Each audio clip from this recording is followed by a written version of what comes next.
are listening to Voice of the Fans Sportscast, brought to you by none other than the voices of the fans.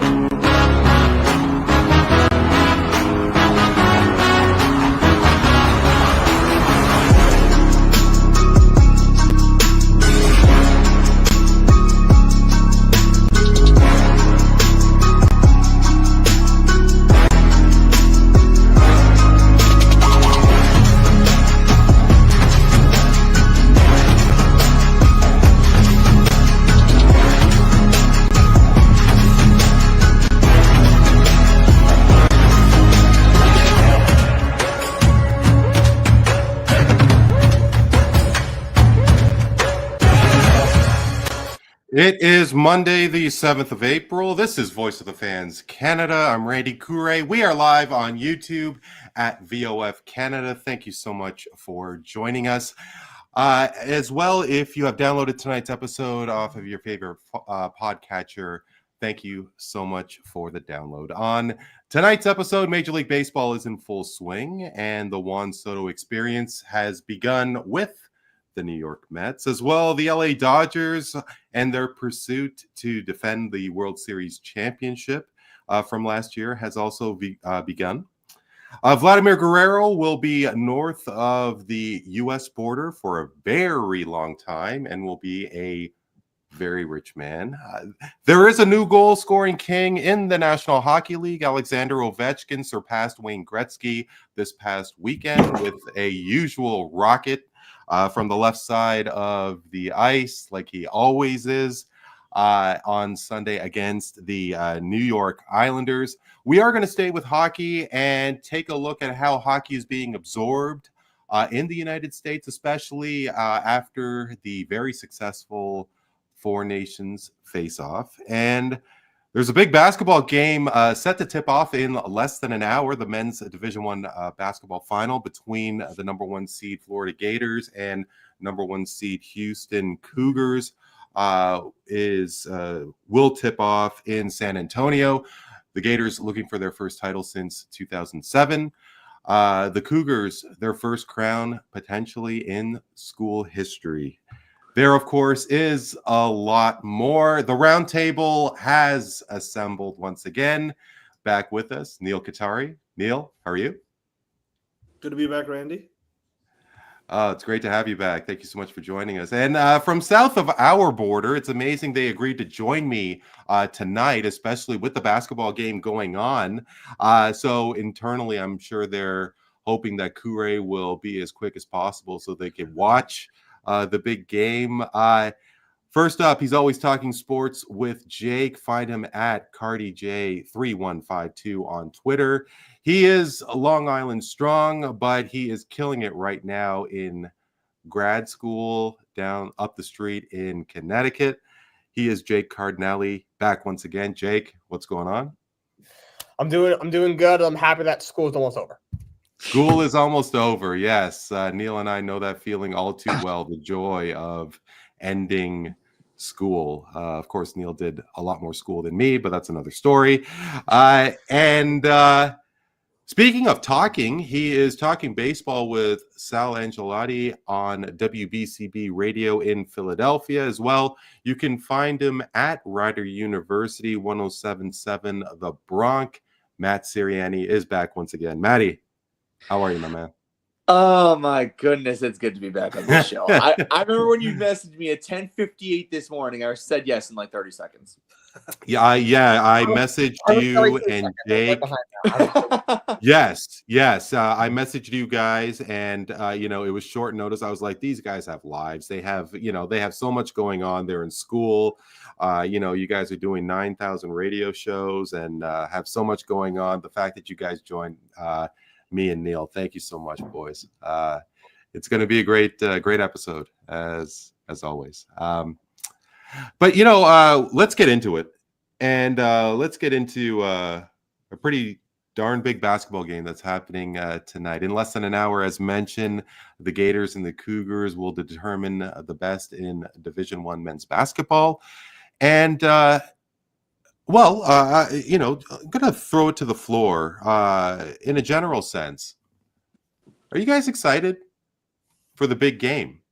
I mean, like in previous years, obviously a championship game is a championship game, and March Madness is March Madness, especially in the United States. Where is this on your sporting calendar, fellas? Well, I say this all the time. I love March Madness more than anything. And it's like my favorite tournament in all sports, and there's no close second. I will say, as a whole, this year's March Madness has been mostly chalk lines, I guess you can say. There hasn't been a lot of chaos. I mean, Duke losing to Houston, I think, was a tremendous upset. Probably bigger than Arkansas beating St. John's, but still, it's a 1 seed versus a 1 seed. So there wasn't really a lot of significance there. But I do think that this title game is going to be a dandy. Even if you're from Texas, I know my man Kevin Zelenkovic is a diehard Houston Cougars fan. He's waiting. He's foaming at the mouth, hoping that Houston wins the title. But no, this tournament has had a lot of close games, a lot of action, a lot of storylines, which I think is like what makes March Madness great, because you get 3 weeks of competitive basketball at the collegiate level, and you also get to see from a scout standpoint from the NBA what the future holds. And I think that's what the amazing thing is. But doesn't it lose something, Maddie? And, maybe it's a little unfair to ask you and Jake, because, I mean, Neel and I definitely remember the Stars of Tomorrow staying 4 years at their respective schools, the Grant Hills, the Christian Leitners. Enter any basketball star from the 80s, 90s, maybe even the 2000s. Well, maybe not so much the 2000s, but you get my point. Yeah. Doesn't it lose something, one and dones? I mean, yeah. And I mean, with regards to, please continue. A little bit, Maddie. Because, Cooper Flagg coming to Duke and staying there for 1 year is like, well, what was the point? I mean, Cooper Flagg's the guy that could have skipped college and went straight to the NBA. That's how talented he is. But I think he wanted that 1 year just to showcase what he brings to the table. But then this is not the only guy. Zion Williamson, same story. Ace Bailey and Dylan Harper of Rutgers, they're probably going to go for the NBA as well. They might not even make it to the draft, but they have potential to actually be draftable players. But when LeBron and Kevin Durant are praising these two guys, you could probably sense that they're likely going to get drafted, if not in the first round, definitely in the second round. Yeah, that's fair. I mean, with one and done, it's a little different, I'm sure, with Randy and Neo. You guys obviously physically watch guys like Grant Hill and Michael Jordan in college. Matt and I did not. So basically my entire life, there haven't been that many guys that, stay for 4 years. So it's just the one and done is kind of what I grew up with. I assume Matt did it as well. For me, not the biggest deal in the world, just because, and also I just don't see a universe where we ever go back. Maybe one or two guys do it, but consistently, I don't see that ever happening. My problem is more with the transfer portal and guys being on 4 different schools and still being 25 years old, still be playing college basketball or college football. Like if I'm still in college, 25 years old, I'm called a loser, but they do it in their praise. Man, I'm 23. I'm still in school. I said with Toppers, I can't wait to get out of here. So, but yeah, one and done rule isn't the biggest deal in the world to me, but I think the transfer portal to me is more of a problem. Yeah. And I don't know how old Jake thinks I am, but I was born. Michael Jordan was already in the NBA. I know all about his college years, but I definitely didn't watch him in college. But to your point, Randy, I don't think it's a big deal. You got to think about when the fact that they reinstituted the 1 year minimum in college. Guys were already coming straight to the NBA from high school, and who wouldn't have loved to see Kobe a year at Duke? Who wouldn't have loved to see KG a year in college, completely dominating, and then. Because it took him a couple of years to kind of get settled in the NBA, you would have seen that year of dominance. Look, more talent is always a good thing for any sport, any competition. And so whatever you can get out of these guys before they go to the NBA, for example, Cooper Flagg this year, it was unbelievable watching him in this tournament. The guy looks like Larry Bird 2.0 on paper in the tournament. Like, I really think this guy's got a Sure. ceiling of Larry Bird 2.0 in the league if everything goes his way. Just from what I saw, how 3-level scorer, excellent defensive player, and the winning kind of that drive you want to see out of a player, diving for balls, really putting his ass on the line. And you know, I'm with Matt, man. I hardly watch college basketball during the year, hardly. Sure. But I'm always up for March Madness. I'm always making my brackets. I'm always, every year for the last 20 years, I haven't missed a single championship game. And you know, I may be here and there watching, but I love when it starts, setting my alerts, close game alerts, upset alerts, everything that kind of clues me in. And when I get those, tune in for that last 5 minutes or whatever it is. It's just an unbelievable tournament, and I love seeing guys. It's so refreshing to see high-level basketball away from the, let's say, the barriers to purity that are presented in the NBA. Things like money, things like, you know, your brand. Well, I mean, you're saying money. You're saying money now, but I mean, like with these college kids getting paid these days. I mean, right, but that's just this year, and that's a whole other story. But historically speaking, I mean, it's just been an unbelievable tournament. Always has unbelievable moments, and it just is a pure representation of the game as much as it can be in commercialized society that we have today. So I love it. You know, I definitely appreciate all of your opinions and so on, but I think that there is something like with Michael Jordan and North Carolina, and you know, you think about all those 4-year guys that went to the Dukes, and you know, the established, like Magic Johnson in all those years ago with Michigan State, Larry Bird with North Carolina. Is it the same romance with a Carmelo Anthony in Syracuse? He won the championship there, and I mean, it was 1 year. He claimed the ultimate in that 1 year, but in the whole thing of Carmelo Anthony, it just seems to be, and believe me, I don't put Carmelo Anthony on the top of that echelon in terms of stardom. I don't. He's not a legend. He's not in LeBron's category. He's not in Kobe's category. I'm sorry. There might be some people, maybe one of you guys might disagree with me, but Carmelo Anthony's tenure in Syracuse, I mean, I don't put it in the same realm as Jordan's in North Carolina. And you know what I mean? Yeah, I think I get what you mean, Randy, but I would counterpoint that by saying that when a player right out of high school, a top-level player, top ranked player like Carmelo, even if he has a 1-year career, or another example, Anthony Davis, 1-year championship in college. You know, there's other guys that we can name here, but these guys come in, they're immediately prime players from a college perspective, even if they're freshmen, these level players. And so you're in a title window right now if you get Carmelo, even for that 1 year. If you get AD for that 1 year, many of those Kentucky teams that did not win championships, because it's really hard in March Madness to go unfaltered, even if you're amazing. So you're still getting that sort of that prime. And I mean, look at Kawhi Leonard with the Raptors. Even though he may not have a relationship with us, that's more about who he is as a guy rather than, I think, you know, anything else, because we still love it. The Raptors loved that team, the 2019 team. That's our fondest memories. And so all of those Syracuse fans or those Kentucky fans for Melo and AD, they're going to have a relationship with the team itself, even if the star player only was there for a year.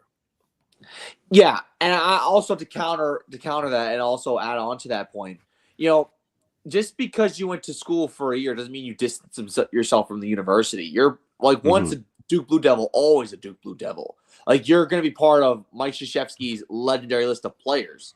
Now, one thing to add on to this again is that we see this in the men's side of things where we see a once in a generation type prospect come out of college and come out of high school and they go straight to college for 1 year and then they leave. But then there are other times, like I want to compare this to the women's side. The women's side, you will see women stay there for 4 or 5 years. I mean, look at what happened with Paige Becker. UConn won the women's national championship. And then you get that iconic scene of Gino Auriemma embracing Paige and Paige crying. Like and fans cry as a whole seeing that, because you get to experience, you get to know these players, you get to know them, you get to see them perform for a long period of time. Like, why do you think we fell in love with Caitlin Clark when she was with the unit when she was with Iowa? It's the same type of concept. So I'm glad that we get this with the women. At least the men, it's just like 1-2 years and then gone, because the talent's there. You're NBA level ready. NBA players are talking about you. Like, that's all you need to know. Yeah, that's a fair point. The reason I do think the reason that we see a lot of the women's college players, stay for 3 or 4 years, and the men's college players only stay for a year. The NIL money, you got to remember, like the WNBA players, their salaries are not nearly as inflated as the NBA salary. The NBA salaries are crazy nowadays. Right. The amount of NIL money a top level women's college basketball player is going to get a Paige Beckers, a Caitlin Clark, is not that much different from what they're going to be making in the WNBA. In fact, it might even be more. So, but in the NBA, what a guy in the NBA, even as a rookie, a top level player, I'm talking about a guy like a Cooper Flagg and those guys. Their first year in the NBA, they're going to make more what they would make in NIL. Maybe not in year one, but eventually, a lot of guys get their second contract, like that first max after their third year in the league. And a lot of time it's 5 years, $240 million.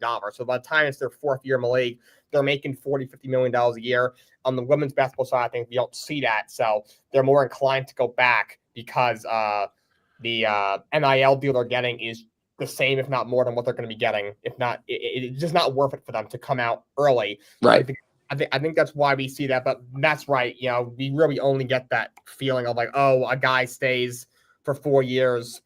It has this great storied career and then goes high in the NBA. It has a really good career. We haven't seen that. The last guy I can remember doing that is, I believe Tim Duncan did that at Wake Forest. He ended up being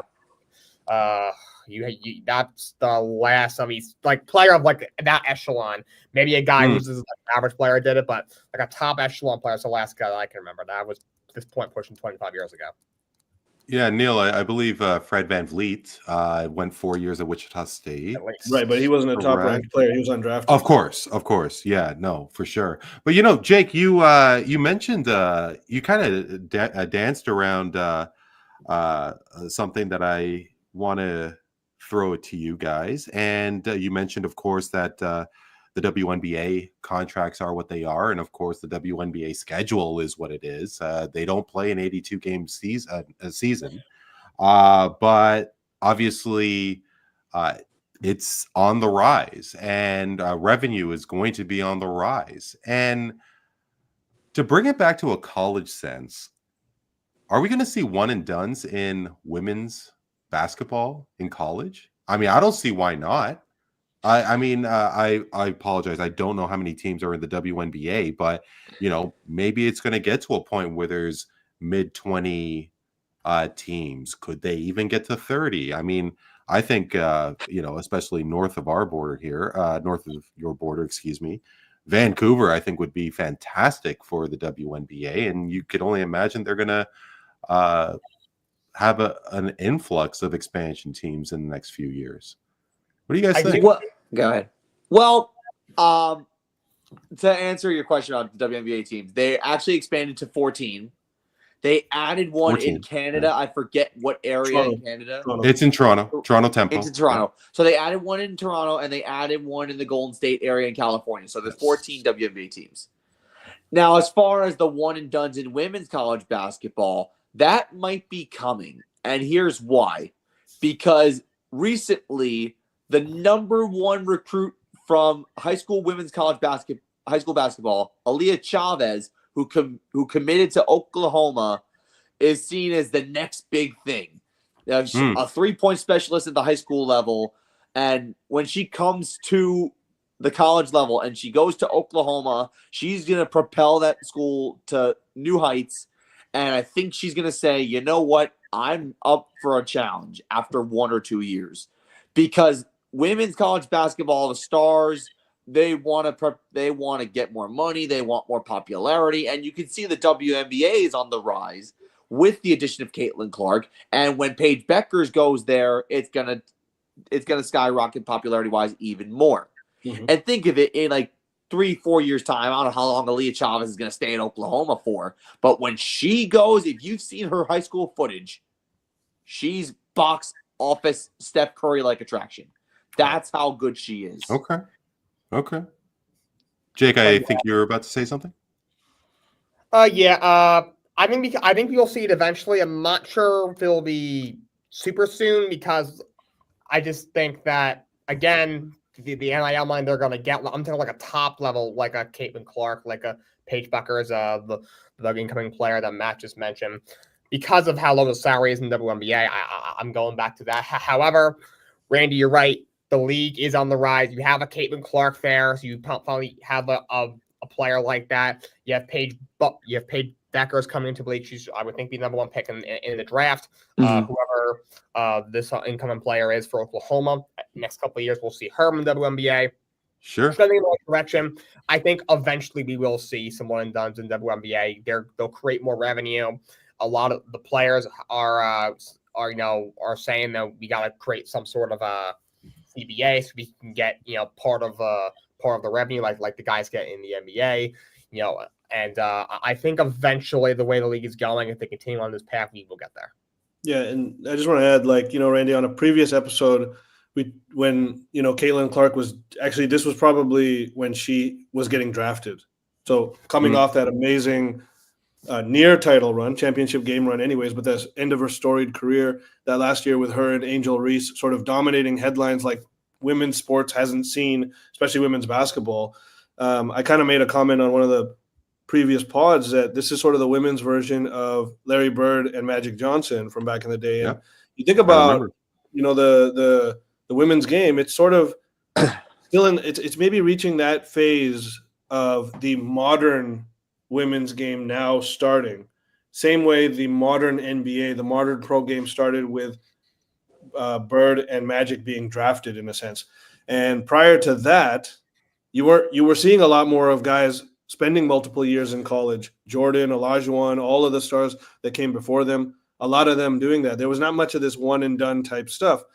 That has only propelled since that modern era began. And so you read the tea leaves and you see that the progression of the NBA has only sort of predicted what the progression in the WNBA would be. And then now we're reaching to that point where they're not only going to go up in popularity, viewership, skill level, and watchability, but this is the biggest testament is to the fact that women are just becoming better ballers. Frankly, there's more of them playing, and there's more of them playing at high levels, which is extremely entertaining in many cases, and in more cases to come.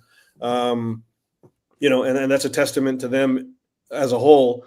But part of that evolution is going to be seeing women ready to go, like perhaps the player that Matt was referring to, ready to go right after a year of college, ready to dominate at the next level. And one quick thing on a side note, I don't know if you Please. all remember this. Remember during the COVID NCAA tournament when the women were given nickels compared to what the men were as far as like food and training equipment and gym, like etc. I think that one moment sparked all of this because it basically said, hey, we have a platform too. We deserve some attention, if not some respect. And the fans listen, the committee of the NCAA listen, and the women have capitalized on that and have taken it to new heights. Yeah, definitely. I think in terms of an operating cost, the NCAA has really done female athletes a disservice. I mean, Maddie, you spoke about the peanuts that women were getting in terms of food stipends and the training facilities and so on, and we're seeing a lot of change now. I just hope Toronto doesn't get screwed over by not having a chance of picking first overall in the upcoming expansion draft, because Toronto and the Vancouver Grizzlies first year, I think the best they were able to get was 6th and 7th, which is where they drafted, right, Neil? Like they had no chance. I believe we had 5th. Stoudemire went 5th. No. I think could be wrong. Stoudemire went 7th. I think KG went 5th. and Yeah, okay, Bryant Reeves you might be went right. 6th. I think you're right. But Toronto was not able, Toronto or Vancouver was not able to get first overall pick. And if the tempo gets screwed over again, I'm like, oh God. Well, that would be a shame because anyway, whatever. Becker is a generational talent.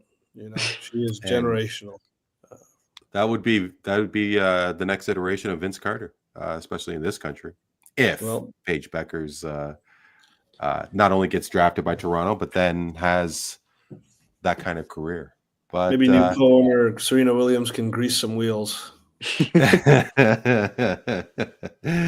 But speaking of those who's expected to have that kind of career, Jake, I mean, hey, Cooper Flag. It's all about Cooper Flag these days, and everybody, basketball fans and media, were just foaming at the mouth at this kid, just waiting for him to not only get to Duke but to thrive. He obviously did not make the championship game, but he is, of course, expected to be first overall pick and have a very solid career in the league. That being said, was there anything else that grabbed your attention in the tournament? I mean, when I think about this tournament, and granted it's at a high level, like you think about the upsets and so on, but it was 4 number ones that made the semifinals. What stood out most for you, Jake, in this tournament? What stood out most to me is I think this is what the expectation is going to be going forward. I think this is we're going to see a lot less upsets, unfortunately, going forward, and a lot of it has to do with NIL. You have a team that's a Cinderella. Within the next season, older main players are gone. They're at a bigger school. You see a lot of coaches nowadays. They're at a smaller school, and then they jump to a bigger school. You saw it with Rick Pitino. He got a second chance at Iona. He's there maybe a couple of years. And yes, the program had some success under him. And then right away, he jets for St. John's. He's held Will Wade he was at McNeese. He was at LSU. He had some stuff that happened. He gets let go, gets a second chance at McNeese. Before the tournament even started, he announced that he was gone. I don't remember where he went. You see coaches doing this a lot. So not only are players doing it, coaches are doing it.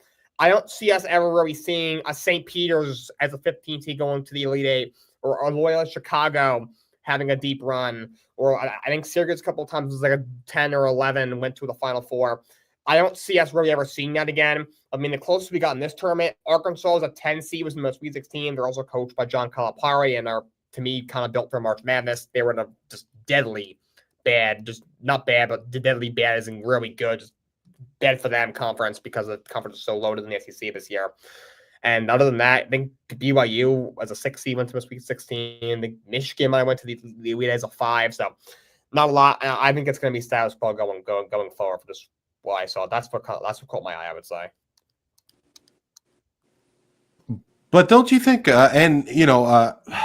you think that the league will, the NCAA, will rescind NIL? Or maybe alter it where mid-level and smaller schools can have a chance, because there is a huge uptick when you do see the 15 beating the 2 and so on. I mean, look, I know that there's a long season before March Madness, and you want to throw in the bowl season and college football. I get it, but like. I personally, and I think we're going to talk about it more in the show, but I don't want to see the same team win over and over and over again. I'm sorry. Like you take it from my perspective and from my country, like with the World Junior Hockey Championships. I don't know, Matt, Jake, let alone Neel, how much you follow that, but Canada is always dominant, and I want to see countries in Europe win the championship. I don't know if I'm alone on this one, but I mean, I don't want to see the same schools over and over again, the same teams. I don't want to see the Boston Celtics win 8 or 11 in a row like Bill Russell did back in the day. What about you guys? I mean, well, first of all, NIL, all they got to do is something about it. No, they are not going to do that. There is a 0% of that happening. I do not see it. it brings in so much money for the NCAA, and the NCAA loves money. You saw with the college football playoff, like they expanded to 12 teams. For anybody that thinks, oh, it's a little bit too big. Well, too bad, because it's only going to get bigger because it brings in more revenue that way. So I don't see it. I wish they would put some like guidelines on it somehow and relegate it a little bit. But I do not see it happening. I think you saw Matt and I right away. We're like, no, but they are not going to do a single thing about NIL. Maybe could they regulate it a little bit so that I could see them maybe at some point if the transfer portal really gets out of control. Maybe they put some sort of cap on how many times a guy can do it. NIL, I don't see them doing a single thing about. Listen. To quote Vince McMahon, there's no chance in hell that NIL is going anywhere. No chance. Because money talks. And money is powerful. And money can make people do insane things. Especially if you look at what happened with St. Peter's. As soon as they made it to the Elite Eight, boom, coach leaves for Seton Hall, his alma mater, because the Big East is a big-time conference. The MAC conference, no. And so, not only are you going to schools where the money is, you're going to a school that has a better chance to win a national title. Now, that's why we love these Cinderella stories and we cherish them more and more, because these schools get not as much resources. They don't get nearly as much attention. So when we see schools like McNeese beat Clemson and Clemson's held 13 points and a half, it's like, oh, my God, this is amazing. Now, granted, yes, upsets are amazing. But the problem is, like Jake said, we're not going to see that as often going forward. I think this year is the beginning of that, because we did not see, and you mentioned Arkansas. Arkansas was a crazy athletic team with a veteran coach that was in an incredibly dominant conference this year. But that doesn't really classify as a Cinderella. It really classifies as, how do I put this? Little brother getting the best of big brother. That's really what that was. Yeah. And Neel, I don't know if you have any. I was going to ask you if Division I basketball needs to do something. I mean, look, obviously, you and I came from a generation where basketball, college sports, was a lot different. Everybody, all players ran the 4-year term, but that was a long time ago. And Matt and Jake said it themselves. Even you said it, that you're not overly affected by one and dones. And maybe NIL is the main reason why. And I don't even know if it's fair for me to say if there has been a drop in college basketball. I guess, Neel, I believe you joined me for an episode. We had Damian Flowers and Ben Reynolds from Voice of the Fans, our American partners. And they didn't really have any horses. They didn't really have any interest in last year's crop of, players that were going to be NBA draft eligible. And beyond Cooper Flagg and Ace Bailey, who do we have here? Is there that list that included the 96 NBA draft with Kobe and Steve Nash and Stephon Marbury? I think Marbury was on. Yeah, Marbury was on that draft. Do you think Division I, especially on the men's side, needs to do anything to gain interest, or is everything still? I really don't think so right now, because they've already. I mean, the NIL component of things is already a massive tweak. It's going to take years to really know what the true effects of that have been. We haven't seen that yet. We're maybe starting to see it, but from the points that Jake and Matt are making about transfer portal issues, about different components related to the coaches and everything like that. But we're not going to feel the effects of that for many years. What I do know is that viewership was up compared to last year, so that's immediately an indicator that the game is in a pretty good place compared to the NBA, where the ratings are going down every year. The college game is still going up every year, and the product is still fantastic.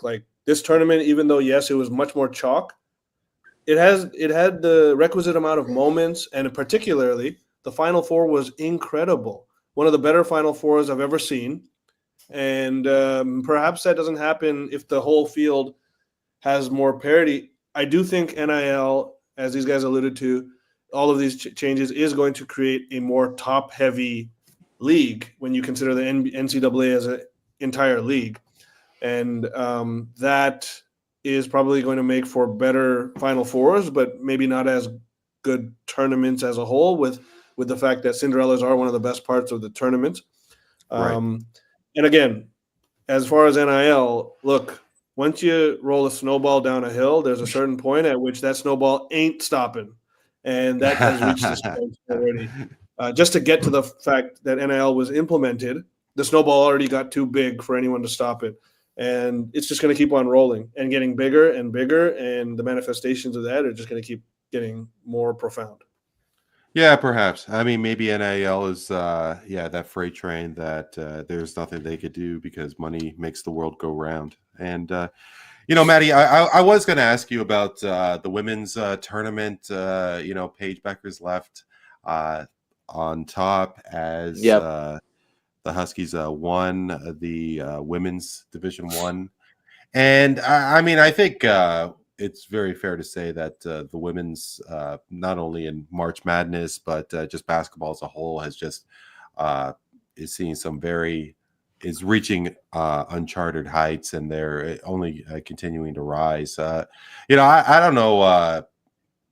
I guess in a general sense, what does this mean? I guess in terms of a WNBA, I don't know off the top how many games the WNBA is how I think it's like 35 games they play. Isn't it something like 40 or 66 or something like that? If it is 66, okay, that's something. But could it be possible? And I hate to put you on the spot like this, but that's fine. Why don't they have an 82 game season? Why doesn't women's the WTA? Why don't they go 3 of 5 sets like the ATP does? In tennis for the Grand Slams. They obviously their season is during the summer, but if they spread it out, there's definitely going to be some interest. Beyond women going one and done. Sorry, Maddie. Beyond women going one and done, maybe in the future, could we get to a point where WNBA has a 70, 82 game season? All right, well, now it's going to be weighing on my mind how many games the WNBA plays. I guarantee you it's like 4. Well, actually, I'll tell you what. Let me try and I'll try and Google it while you spit out your wisdom here. That's no problem. So there's a little phrase that we all hear. It's called you walk or you crawl before you walk, and then you walk before you run, and then you run before you sprint. With women in sports, that's what we're seeing. And I mentioned a WWE quote earlier today. I'm going to reference WWE again. Remember back in the day when women were used as glorified eye candy for WWE at one point? Now look at them. We're seeing women have Royal Rumbles. We're seeing women have Iron Woman matches. We're seeing women go in Hell in a Cell. We're seeing women, have Money in the Bank ladder matches. Like, it's amazing. And I think, and it's been 3 sets for women in tennis for a long time. It's been 4 quarters for women for a long time, but again, shorter seasons. I think the reason why we're set with this for the women is probably because of what you're physically capable of doing. Women and men have different physical capabilities. That's just a fact. Okay. And I think they don't want to exhaust them like the men have. But then again, women have their own little tendencies and their own capabilities. Men have completely different capabilities. And I think we can all say that. I'm not trying to be mean or anything, but that's just like the way. I appreciate your candor here and your honesty. I guess I get the whole thing about crawling before walking. We're seeing a little bit of movement with women dunking in the NBA. Personally, I believe that there is a lot of validity for them to lower the net. Look, in the LPGA, Their golf courses are smaller distances than in the PGA. Yeah. I think that there is a ton of validity towards lowering a net. Yeah, sure, you're used to a 10-foot net, and maybe that gets altered, and maybe there's an adjustment period there. But I think that in terms of endurance, going the full stretch, I don't know. I mean, I think that, but I do have to say, now that it has come to me, because there's only so many teams, I don't know how much I want to see Team A, the Phoenix Mercury, play an 82-game season with 13 teams in the league.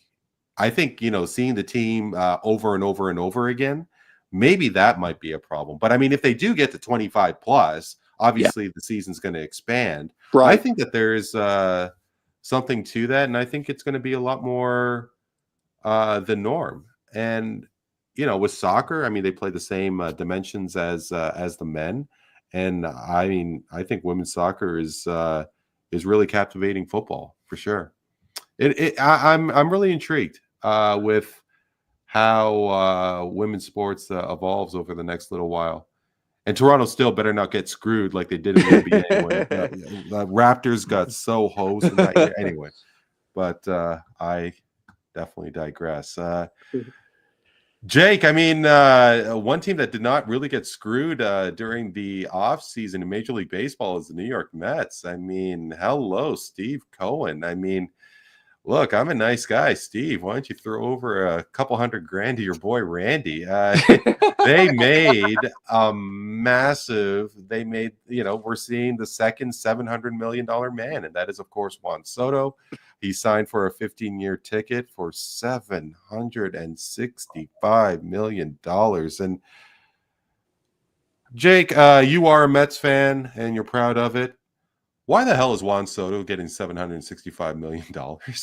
I mean, what am I missing here? Like, he's been in, this is his 8th season. He's averaging 110 RBIs. Definitely nothing to sneeze at. He's got a 288 average. Pretty good. He averages around 29 homers, and he's worth $765 million. First, I'll start by saying I don't think any player is worth $700. It's just that's such a huge number.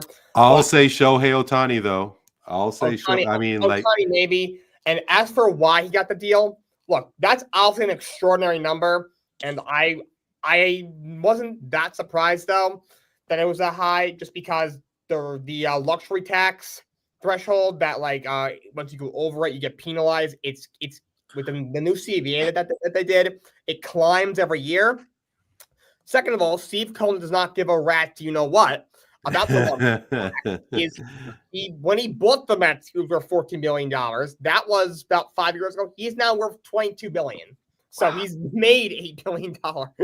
He's gotten richer since he bought the Mets. So he just doesn't care. The guy's one of the best players in the league, and just the salaries have been climbing MLB for a few years now. There's a pretty big disparity between, your New York Mets and the New York Yankees and Los Angeles Dodgers, and even not even teams like the Pirates who spend no money, but teams like in the middle of the road, like the Minnesota Twins. Yeah. Like even a team like the Toronto Blue Jays, who obviously they've missed out on some bigger names over the last couple of years. Their payroll is not like their payroll is 28th in the league. It's up there in terms of teams in the league. It's just that the Mets and the Yankees and the Dodgers, it's such a disparity. So as for why he got that contract, he's 26 years old. He's in his prime. He's one of the 5 to 10 best players on the planet, one of the 3 or 4 best hitters on the planet. He just had an amazing year with the New York Yankees. Matt, as a Yankee fan, so he watched them all year, got hit over 300. He hit 30-plus home runs, had over 100 RBIs, had an incredible postseason, was in the World Series, was really one of the only Yankee bats in that Yankee lineup in that World Series that really showed up. Aaron Judge certainly didn't. So I just, all these factors, it just was basically, and it's because he's only 26 years old. If he was 31 years old, he obviously wouldn't have gotten 15 years. But because of all these situations, and also there's no salary cap in baseball, so you really can't be penalized for giving a guy an $800 million contract.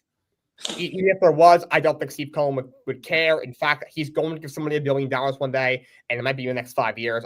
The guy doesn't care. So there's no salary cap, all these factors. It fell right into place for Juan Soto, was basically able to just say he was basically able to write any number he wanted, and somebody was going to go to it. Sure, Yeah. and I completely get that 100%. And Neil, I'm sure you want to chime in a moment, but but what is the ROI on a guy like Juan Soto? I get it. Steve Cohen, he has more money than God, and he doesn't care. And you said that multiple times, and I definitely agree. But at some point, I guess, like, you look at it in a holistic sense, like, where are we stopping here? I mean, we are going to talk about Vladimir Guerrero re-signing with the Jays in a moment, but how come a guy like him isn't getting $600 million? Because with Juan Soto, I'm not saying that he had ordinary numbers, but I think it's going to get to a point where a guy is going to earn $1 billion 10, 15 years down the road. And so it's, to me, and I get it. Juan Soto, he was a key piece for the Nationals when they won the World Series in 19. Thank you, Maddie. Was just testing you there. But I mean, but no, Jake, you mentioned that, Juan Soto was really stood out in the World Series. But isn't he just another, albeit above level star, borderline superstar in the league? I just don't see that kind of return on a guy like Juan Soto. Yeah, I mean, I would say that he's a bona fide superstar, not a borderline. I'd say he's bona fide, but I do also think that Juan Soto was the beneficiary of certain circumstances. Number one, Ohtani just getting a massive deal done a year before. Number two, you can't compare Ohtani to Soto. No one's comparing Soto to Ohtani. But sure. If Ohtani did not get a free agent deal, guess what? Soto's not getting anywhere near $700 million. So it's because Soto. It's almost like Ohtani unlocked a certain door that now everyone wants to punch through. But isn't that apples and oranges, though, Neil? Isn't that apples and oranges? It's apples and oranges, but when a contract is broken, like let's say, for example, in the NFL, when a certain running back door is opened and now the quarterbacks, it's set. All the inferior quarterbacks are going to be paid proportionally, and many of them are going to be overpaid when you compare them to how guys were getting paid a couple years before. But the guy who set the table, the Ohtani or the Josh Allen or whoever, those guys are not underpaid. It's the guys that they benefited that are getting paid after them that are possibly in many cases inferior to them, maybe by a lot. And this is the case with Soto versus Ohtani. No one's comparing. But he benefited from Ohtani getting a deal the year before. He also benefited from the fact that he had a great year with the Yankees. And he also benefited quite a bit from the fact that Cohen probably wanted nothing more than to stick it to said Yankees. So there was a lot of factors working in the favor of Soto, because I highly doubt that $700 million would be coming his way if he was still a free agent coming off a year with the Padres. Maddie, I'm sure you want to chime in. I wish I was. I wish I wasn't so far away, so you could, so I could give that shoulder for you to. All right. I've been holding a lot in. So first off, Juan Soto is a glorified hitter that has good at bats. You're giving a guy that can have good at bats more money than a guy who can pitch, hit well, steal bases, and oh, by the way, is one of the best players in baseball. Juan Soto is a guy that is literally piggybacking on, and this is the trend that we see in sports a lot. He's piggybacking off of the fact that, like, oh, look at me, I had a phenomenal year. I was an MVP candidate. I led this team to a World Series with a phenomenal at-bat in the ALCS and yada, yada, yada. And I did well in the World Series even though my team lost. And Steve Cohen didn't even think he was going to pay that much money to Juan Soto. He didn't. And this is just a side quipper. I hate it when the New York media asks Juan Soto questions. Why'd you choose the Mets over the Yankees? Because then he just says stupid answer after stupid answer after stupid answer. And the Yankees are at the point now where they don't even care about you. We moved on from you. So rather than run your mouth and keep talking about us, put your head down, get the bat in your hand, and just play baseball. That's all I want. But anyway, back to this whole one sort of thing. We're going to see this more often. Like when Ohtani got the $700 million contract, he deserved it. He absolutely deserved it. But it was also that case of what have you done? Because look what you've done. Because now guys like Juan Soto, who had a phenomenal year, are going to ask for 750, 760, whatever. And then, well, okay, but Juan Soto was a key piece for that Nationals World Series. He was. Yeah, 6 years ago. Yeah, so and first of all, considering how horrible Aaron Judge has been in the playoffs, I don't think they get to the World Series without Juan Soto. Again, this is something that he benefited from all of us. He benefited from having, every sport, if you're in a contract year and you have the best year of your career, I would say that was the best year of Juan Soto's career. The 19 year in Washington was incredible, and he's been a consistent top producer in the league. But I would say last year was the best year of his career.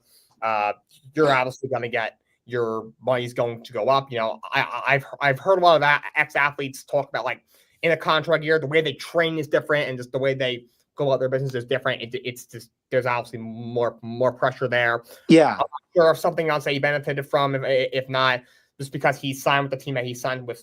Specifically, a whole thing with when you sign for the New York team is the New York media. He played in New York last year, so obviously that's not a concern. I don't know. I don't know if that was something that was looked at or not.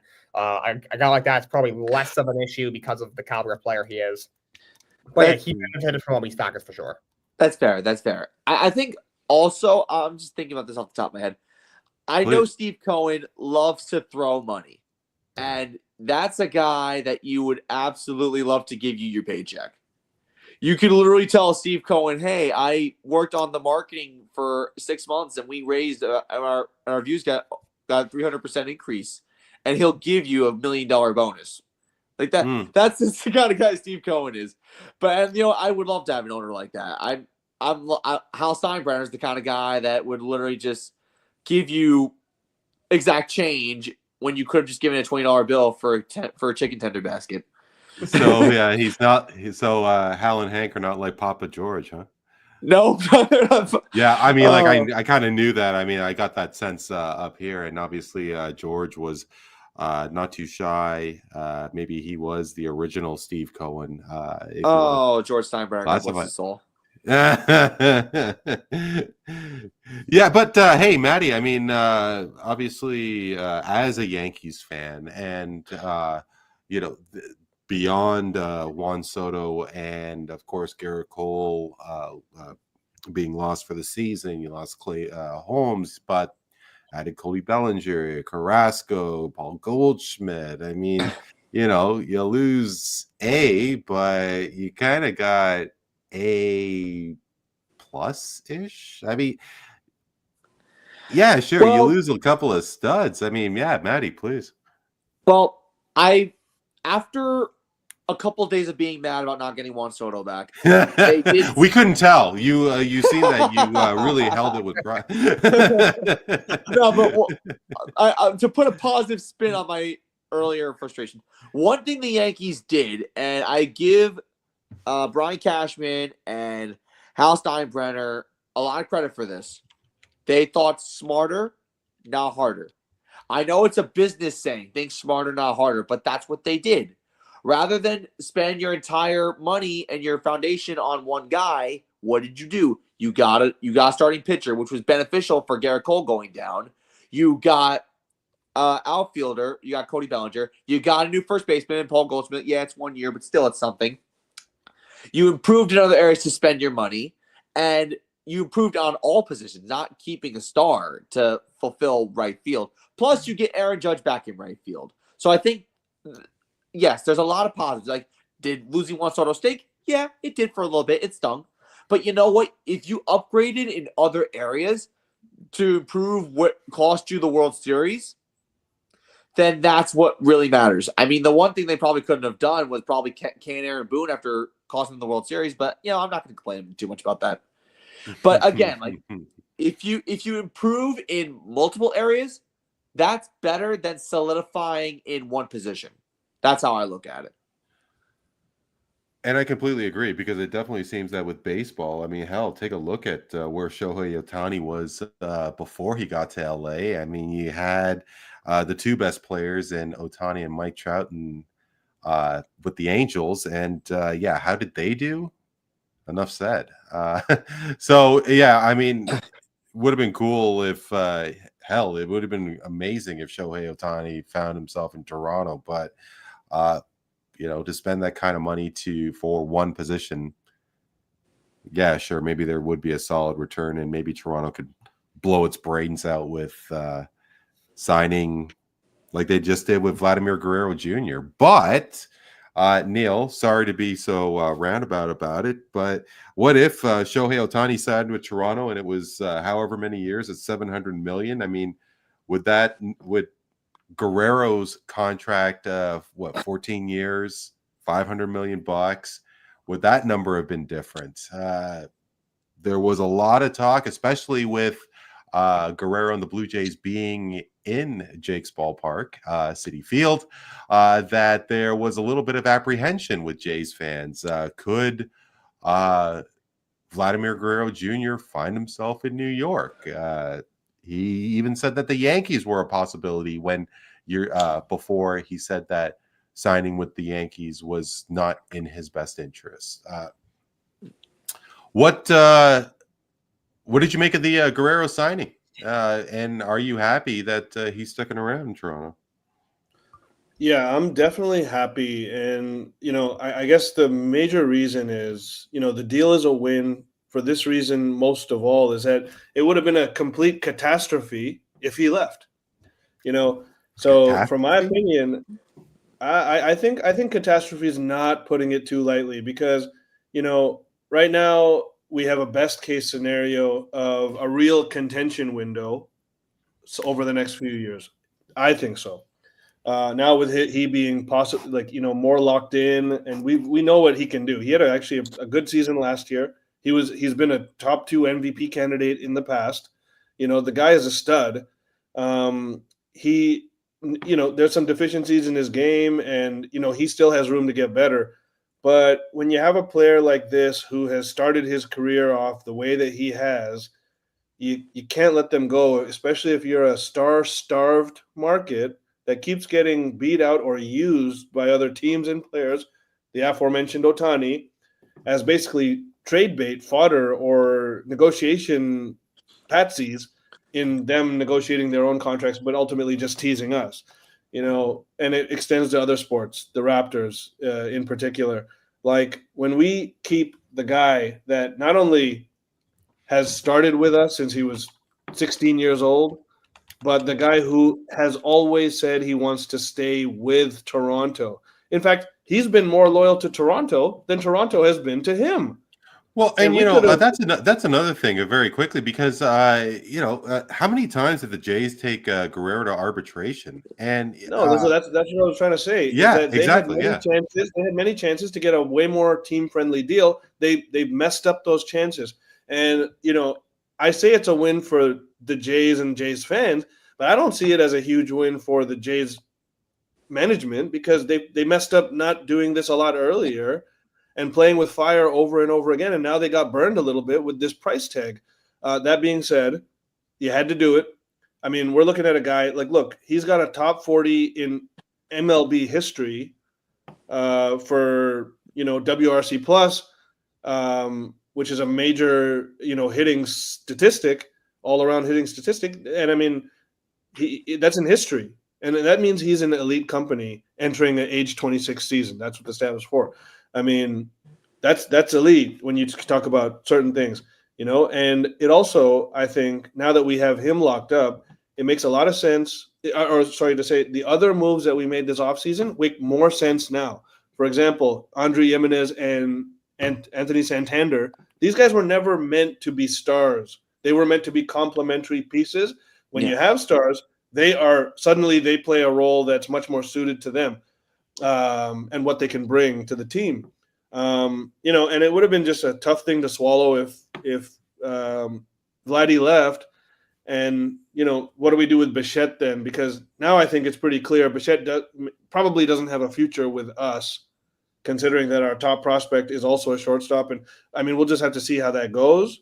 Maybe we do re-sign him. I'm not sure what their status is with that. But this type of deal, it washes away a lot of the sting that we experienced from being basically patsies in the Ohtani and the Soto adventures, off-season adventures. That's the positive spin on it. But the negative spin is very clear as well. Vladdy's, not the most svelte gentleman. And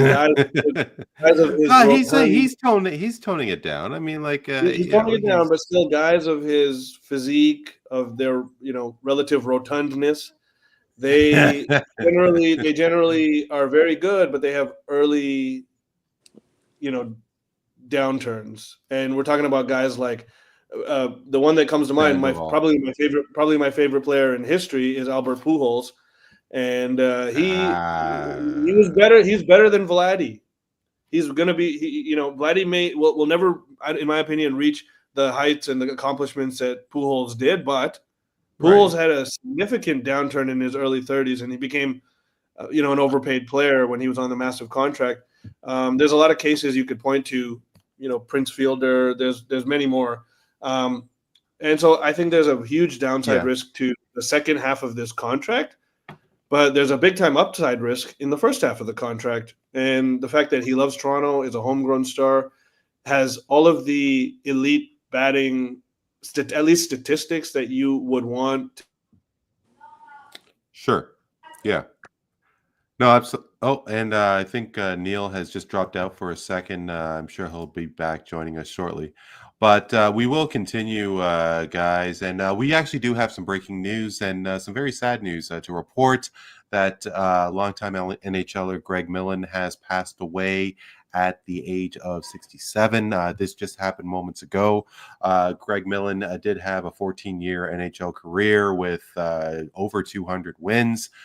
He played for 6 NHL teams, the Blues most for the majority of that time. He also spent time with the Whalers, Penguins, Blackhawks, Quebec Nordique, and the Detroit Red Wings. There hasn't been an official cause of Greg Millen's passing, but very sad to hear. Greg Millen has passed away at the age of 67.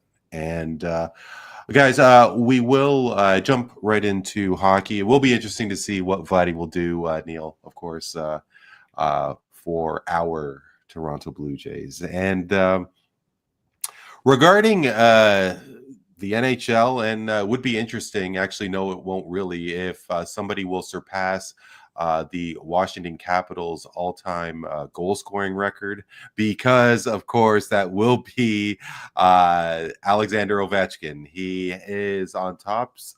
He is tops of the NHL goal-scoring world, surpassing Wayne Gretzky on Sunday against the New York Islanders.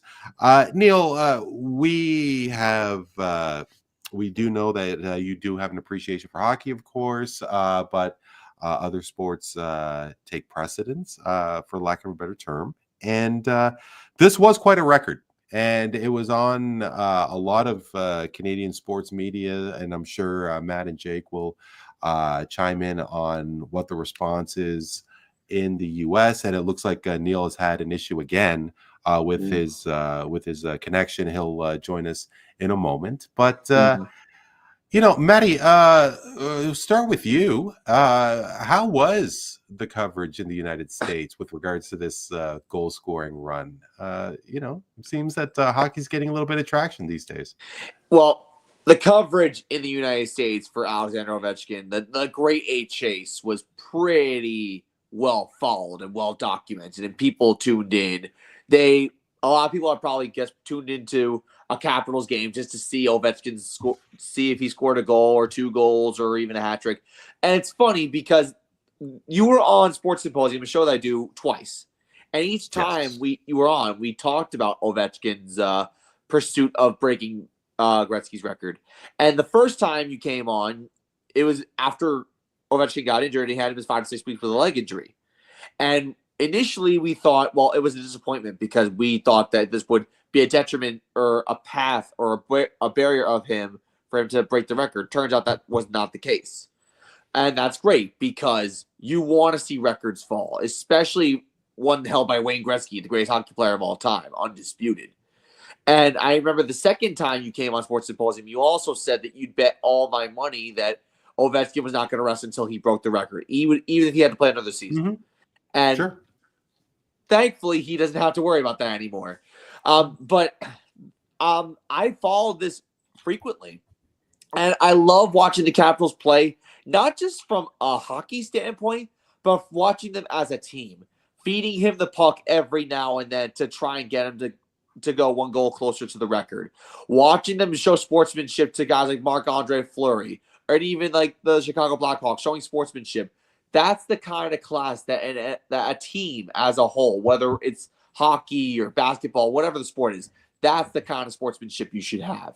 And I think Ovechkin personifies that, and I think it rubbed off on the entire team. And when the youngsters like Ryan Leonard on the Capitals, they see this kind of class, that I think is the most amazing thing that you can see from a team. And if the Rangers don't win the Stanley Cup, I'm hoping the Capitals do it as well. Well, before we bring in Jake, I think one thing, if you guys remember, this was a long time ago when Ovechkin was warming up his hands after he scored a goal. He put his stick on the ice, and he was pretending the stick was a campfire. If you don't know what I'm talking about, Google it. I think that is fantastic gamesmanship. I mean, hockey is such an intense game. These guys have zero personality. Ovechkin did what he did. I believe it was against Tampa. I want to say mid 2000s. Whatever it was. It was just awesome, but he got chirped so hard. We didn't see that, and now we're seeing a little bit more flair. I think I think you are completely right, Maddie. I mean, obviously with the sportsmanship, giving flowers to Marc-Andre Fleury, it was fantastic. But no, I mean, he had some panache for sure. And Jake, with the Four Nations face-off, which we'll definitely get into in a few moments, it is really, really frustrating that this tournament was mid-season, just like the Olympics. With the World Cup, the last one was 2018, and it's been sporadic ever since it was the Canada Cup. That summer tournament was the perfect time. It's not interrupting with the NHL season. I mean, for the Sochi Olympics, John Tavares, he was injured in that tournament, was lost for the rest of the year. Now there's so many injuries that took place after Four Nations. Everybody gave it their all, and Ovechkin did not play in this tournament, of course, because Russia and Russian players were not invited. And the three of us, and as well as Neel, we know that he would have gone full tilt beyond if Ovechkin and Russia played in the Four Nations. I'm of the opinion, though, that if he did play, breaking the goal scoring record wouldn't have happened. What do you think, if he had a crystal ball? I still think it would have happened just because the caliber that Ovechkin is. The guy is 38, almost 39. He missed 5 weeks with injury, and he still has 43 goals this season. He still broke a record that was completely unbreakable. I mean, there were plenty of top-tier players in that tournament, from Connor McDavid to Sidney Crosby to Matthew Tkachuk, and their performances really didn't dip to my knowledge. A couple of guys got hurt, but that could have happened in an NHL game. Like you said, the timing was perfect because it was the scheduled NHL All-Star break. So it actually kind of worked out that way. I still think he would have gotten the record. Unless You do because unless he true. got hurt again. Please, sorry, please, Jake. Go ahead. I was just saying, unless he got hurt again, I don't think it would have affected him at all. Well, I mean, he missed so much time with that leg injury, and like you said, he's 30, touching 39 years of age. And yes, look, I get it. LeBron is over 40, and he's LeBron is one of the top players in the NBA. As we welcome back Neel, but I think that if you compare Leon Draisaitl to Connor McDavid in terms of what his battery charge is, like Draisaitl, I think benefited from the Four Nations break and all the Czech players and the enter all the Danish players and so on. And because it's been so long since, I guess it would have been 2014 since Ovechkin represented Russia, whether he participated in the World Championships during the NHL playoffs, he was going to go like a freight train. And no, I mean, look, this is an impossible question, but especially to Neel and to Jake and Matt, how disappointed are you with international hockey taking a back seat? Like the World Cup, it's so sporadic. And I mean, we're talking 2 tournaments since 2004. Why not have this every 4 years? I mean, you two, I could put you two in the same level as, say, an Austin Matthews and a Connor McDavid who never represented their country. I mean, yeah, sure, there was the Olympics, but you guys never saw World Cup hockey, really, except for 2016. Yeah. I mean, you guys are hockey fans. I mean, how disappointing is that? Or do you guys even notice? Jake, you want to take this one? Sorry to put you on the spot. With like the World Cup of hockey and the Olympics, it's cool. It's a fun tournament. Personally, I like when the NHL winter went to the Olympics. I believe that was in Sochi, 2014. That was really the last time we had best on best before the Four Nations. Correct. It was an exciting tournament. The U.S. got pretty close. Obviously the shootout and TJ Oshie were exciting, but I didn't like that they put it in the middle of the season because you took 3 weeks off because this is obviously the Olympics. So there was no NHL hockey for 3 weeks. I don't think that makes a lot of sense. The Four Nations was obviously not as long, so that's why it kind of worked out. So for me, having the World Cup of hockey or sending players to the Olympics in the middle of the season and taking 3 weeks off in the middle of the season, I was not in favor of. But however, if you find a way to do it, maybe right after the season, and you're able to do it safely, guys aren't getting hurt, doesn't affect guys going into next season, I would love to see that, and I would watch that. It's a very exciting tournament, the World Cup of hockey. Same thing with if you send players to the Olympics. The Four Nations Bowl is exciting, but for me, I didn't like that they took, like, for example, 3 weeks off to send players to the Olympics in 2014. Yeah. Maddie, how about you? Yeah, I mean, I think the NHL as a whole really shouldn't put stuff on ice, if no pun intended.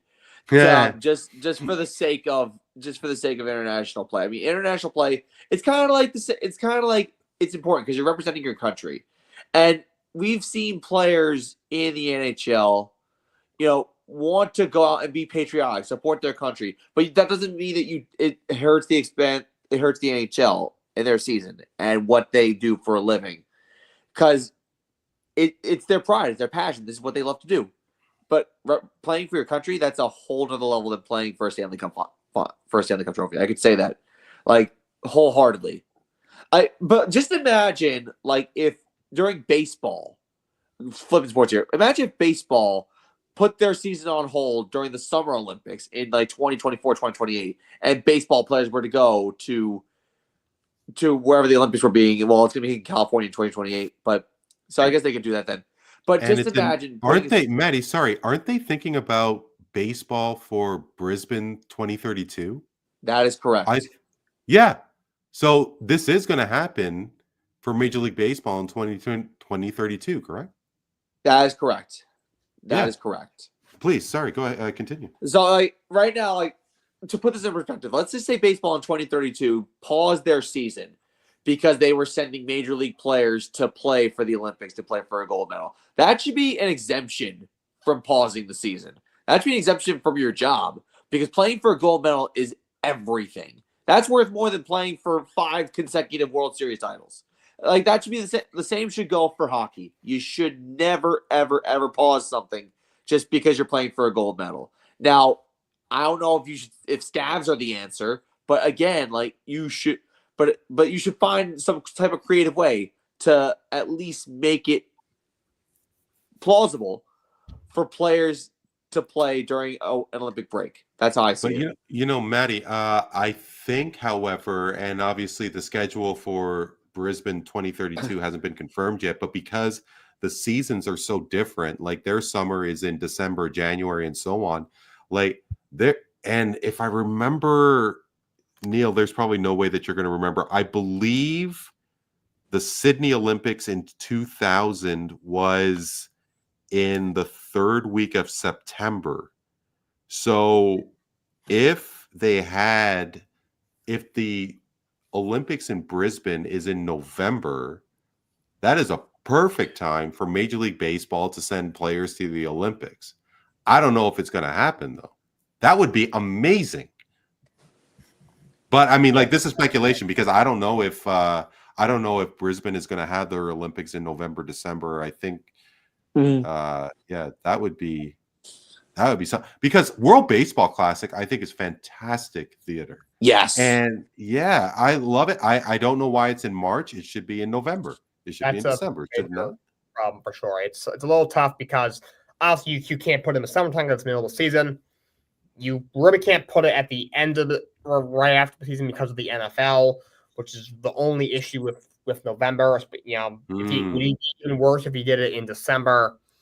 So it's kind of tough. Like, the quality of the games is incredible. Those games were great.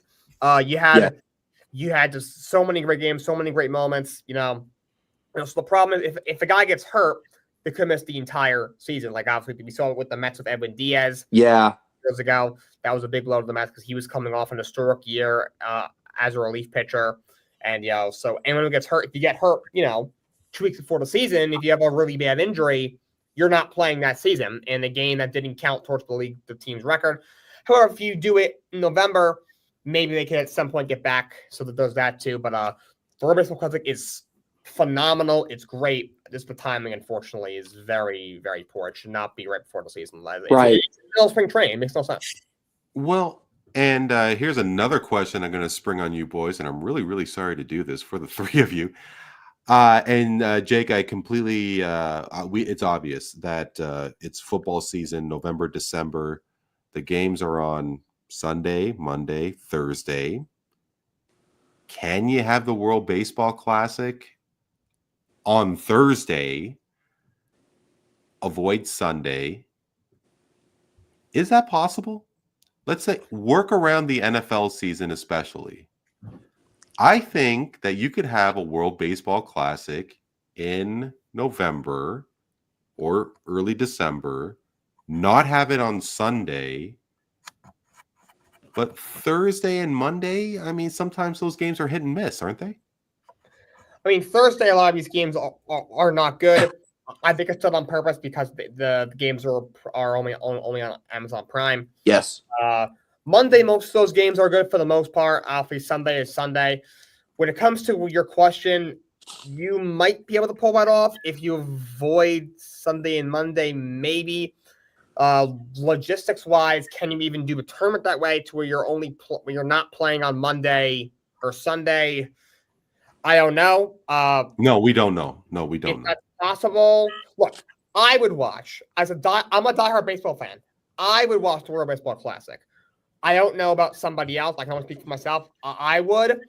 I mean, will I watch it on Sunday? On Sunday, probably not. So again, you're going to have to avoid that. But that's probably the only way around it. But if there is a way around to do it that way, I think that'll be better to do it in March.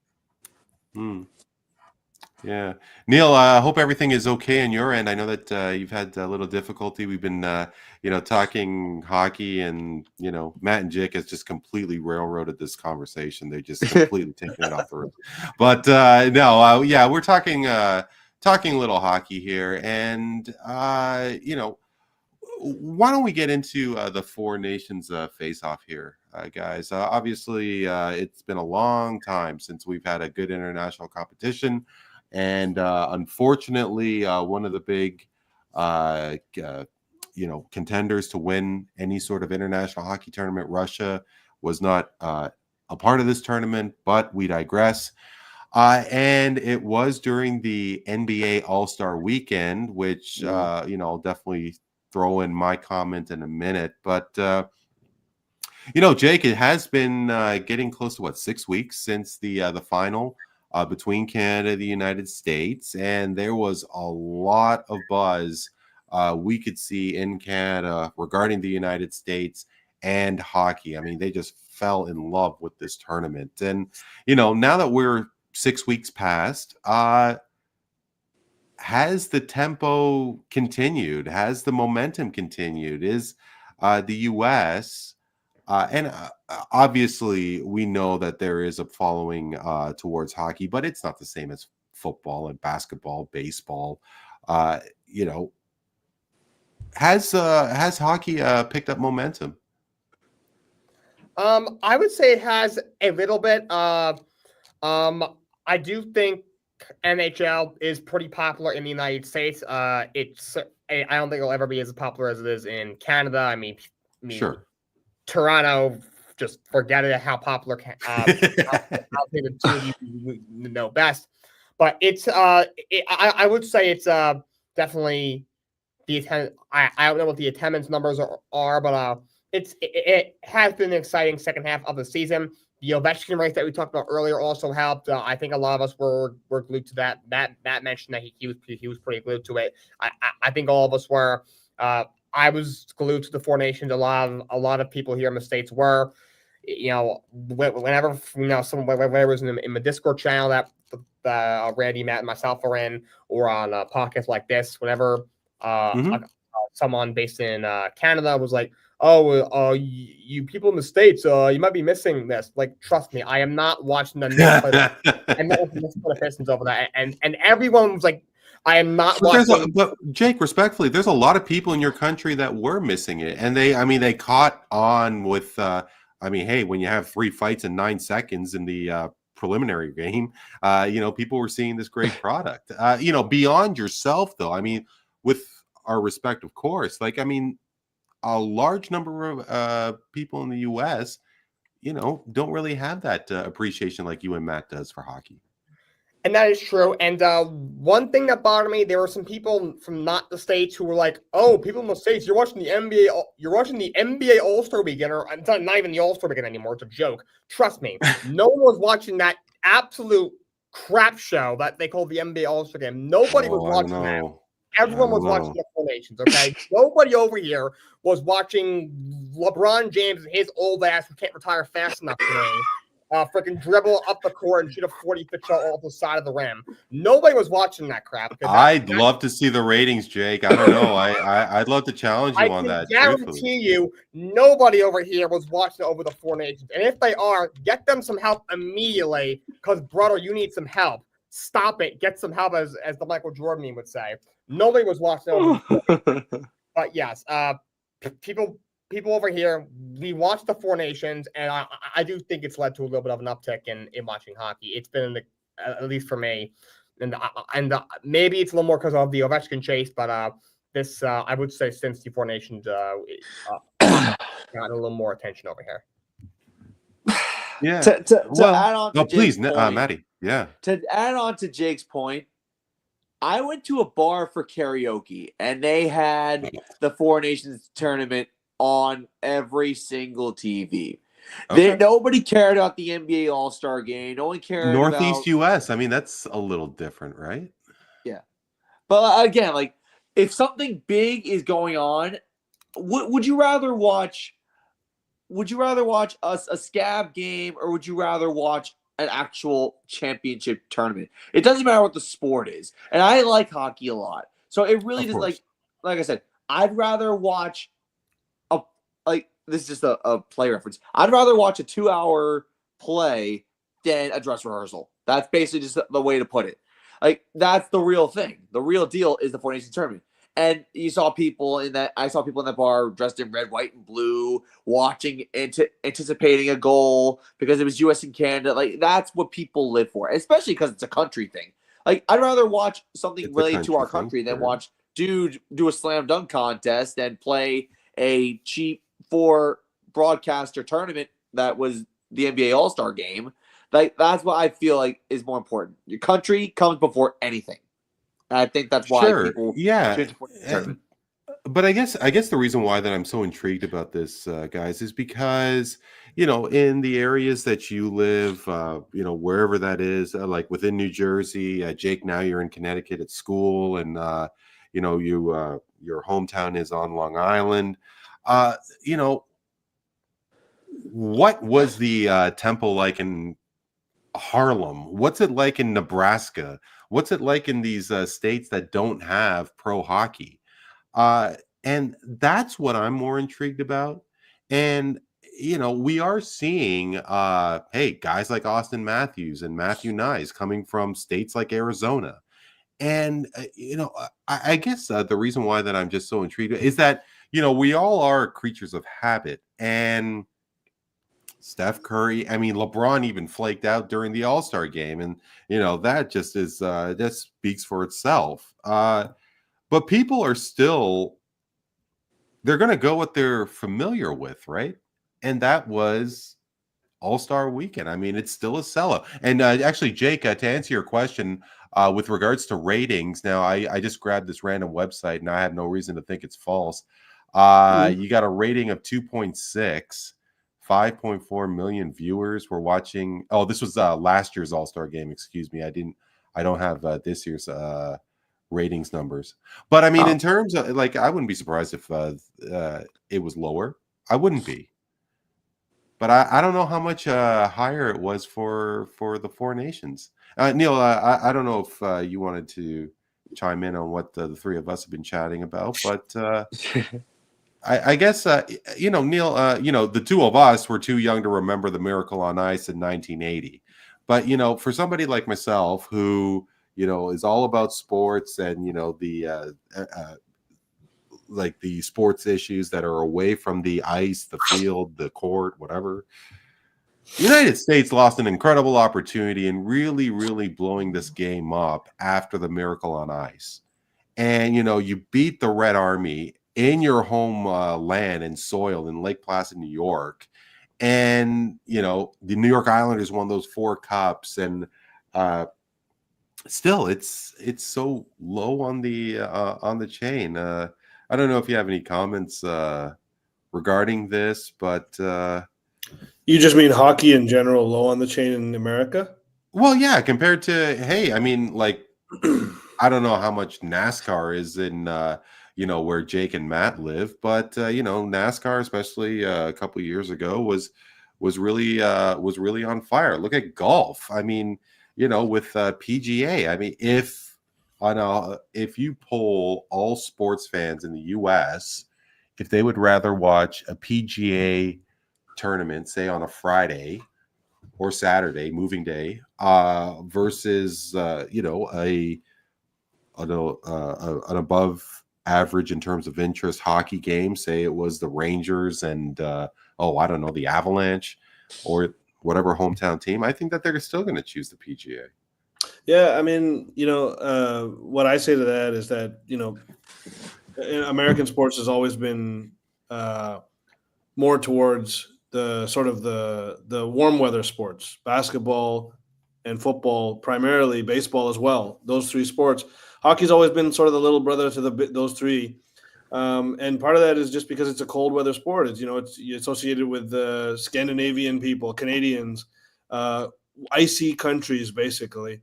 But every American city where there's a team still has its diehard population, diehard fans, and those guys come out and show out in the playoffs, in the regular season. They have There's strong fan bases littered across the states. It's just hasn't become as mainstream as those other sports as far as American culture. And I do think that with the way that the American team performed in this Four Nations tournament, it really was an eye-opening performance from an American pride perspective. And I think that in and of itself is the biggest thing. They got a team with a lot of grit, toughness, and skill. And it really showed. Even though Canada came out on top, it was a coin flip the whole way through. And at certain points, it really looked like Canada was not the overdog in this tournament, that it was the States. And so I think it's fantastic. It was a great tournament. I agree with you. When a team is dominant in a certain game, it's good to see other countries or other teams. Parity is good, whether you're on an international scale or a professional scale. And the same thing you could look from the U.S. perspective in basketball. And the fact that parity among the world in terms of basketball, which was highlighted at this Olympics, it wasn't just America just roughshotting their way through the entire thing. There was a lot of times where they were tested and possibly could have lost. Serbia, they already lost to Canada in the Worlds. So there's a lot of things. And no, that didn't count. That didn't count. USA didn't count, but it's still fantastic for the game. It's fantastic for the game when you see that the Olympics, to be honest, the Summer Olympics and the basketball therein was a lot more interesting to me than the NBA playoffs that came right before that. And also this NBA season that has happened so far. I thought the basketball was high level. It was just unbelievable. And if there's one way that I'm going to say, if there's any way that they can save the NBA All-Star game, which I do not think there is a way, by the way. I think there is. I definitely think there is. Well, I think the only way would be America versus the world. No, well, yeah. I mean, I've been preaching that forever, but please, Neel, continue. I'll chime in. Yeah, but again, when you talk about, what is it that motivates a person? Well, I'll be honest. It's nothing the NBA can really do. It's going to be either the players or not the players that determine the success of the NBA All-Star game.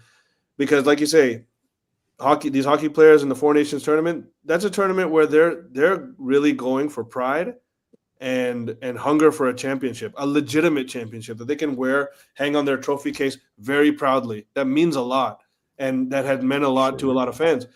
But in the NBA, if you want to give the fans a good show, you got to have the guys ready to have that mindset. Like, for example, why were NBA All-Star games so good in the early 90s, late 80s? In the 80s and 90s, the NBA All-Star game was not the joke it is today. It was actually I think it has something. Sorry, I think it has something. I think it has a lot to do with the contracts, and these guys have better things to do. I think it has more to do with the fact that players were not friends; they were professional enemies back then, and there was a lot of disdain for each other. Sure. There was perhaps a lot of jealousy and envy for the other man's success, for him being above you in the totem pole. And then you had the top dog, Michael Jordan, who was the most competitive of all of them. And would seek competition out in the most mundane of circumstances, by all accounts. Now you have guys who just want to be each other's friends, and the supposed next guy in line in terms of GOAT, LeBron James, has never wanted to be an adversary. He's always wanted to be a friend to all of these guys. Yeah. Sorry. I don't know if I've interrupted so many times. I don't know if I like what I'm doing here. But anyway, but with regards to Michael Jordan, beyond Isaiah Thomas, who did he hate? Everybody. Have you heard the Kobe story? No. Watch The Last Dance. Yeah, Kobe Bryant was 19 years old. He's wearing Jordan shoes. And then Jordan went up to him and said something to the you can put the shoes on, but you're never going to be me. And this is a 19-year-old kid. Jordan is in his well into his 30s. Kobe is 19 years old, I believe, in his first All-Star game, and he says that just because Kobe is wearing his sneaker brand. So yes, I'm sure. And not only that, even LeBron James told a story recently to Pat McAfee in the last couple of weeks, that he asked him, why do you and Jordan not have any type of relationship? And LeBron gave probably his most candid answer to that question he's ever given. He said, because Jordan doesn't want to have a relationship with me while I'm still playing.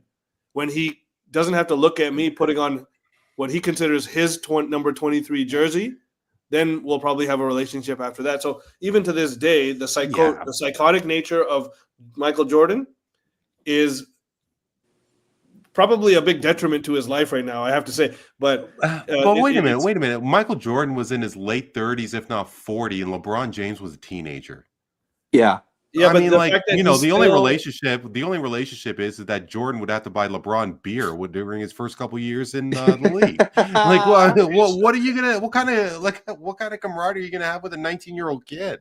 I guess the point I'm trying to make is that when you have the psychotic nature of certain guys that fuel a large part of what the league is, and if that bleeds into something like so mundane and pointless as an all-star game, then you are going to get fantastic theater. Whereas today, you just got guys that are more concerned with, not getting injured and not really playing the game itself, but rather going to the weekend for their own personal benefit or gain or, connect. Connecting with others or socializing. They're not interested in the game. And until that gets fixed, and I don't know how you're going to do it, the game has no hope, really. Yeah. Sure. Last before we tie a bow into hockey, and there was so much with regards to, this new event involving international play. It was the first time that these future leaders of the league, the McDavids, the Matthews, the Nylanders, throw in Sasha Barkov, got to represent their country at the pro level.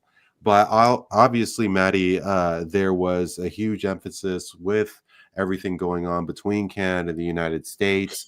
And you have to think that the political emphasis that took place with the four nations had something to do with it as well. I think that my heart did hurt a little bit when Canada lost to the United States in Montreal. Right. And if it wasn't for Jordan Binnington, my Lord, I want to tattoo his name on my lower back. I mean, the guy was incredible in the overtime.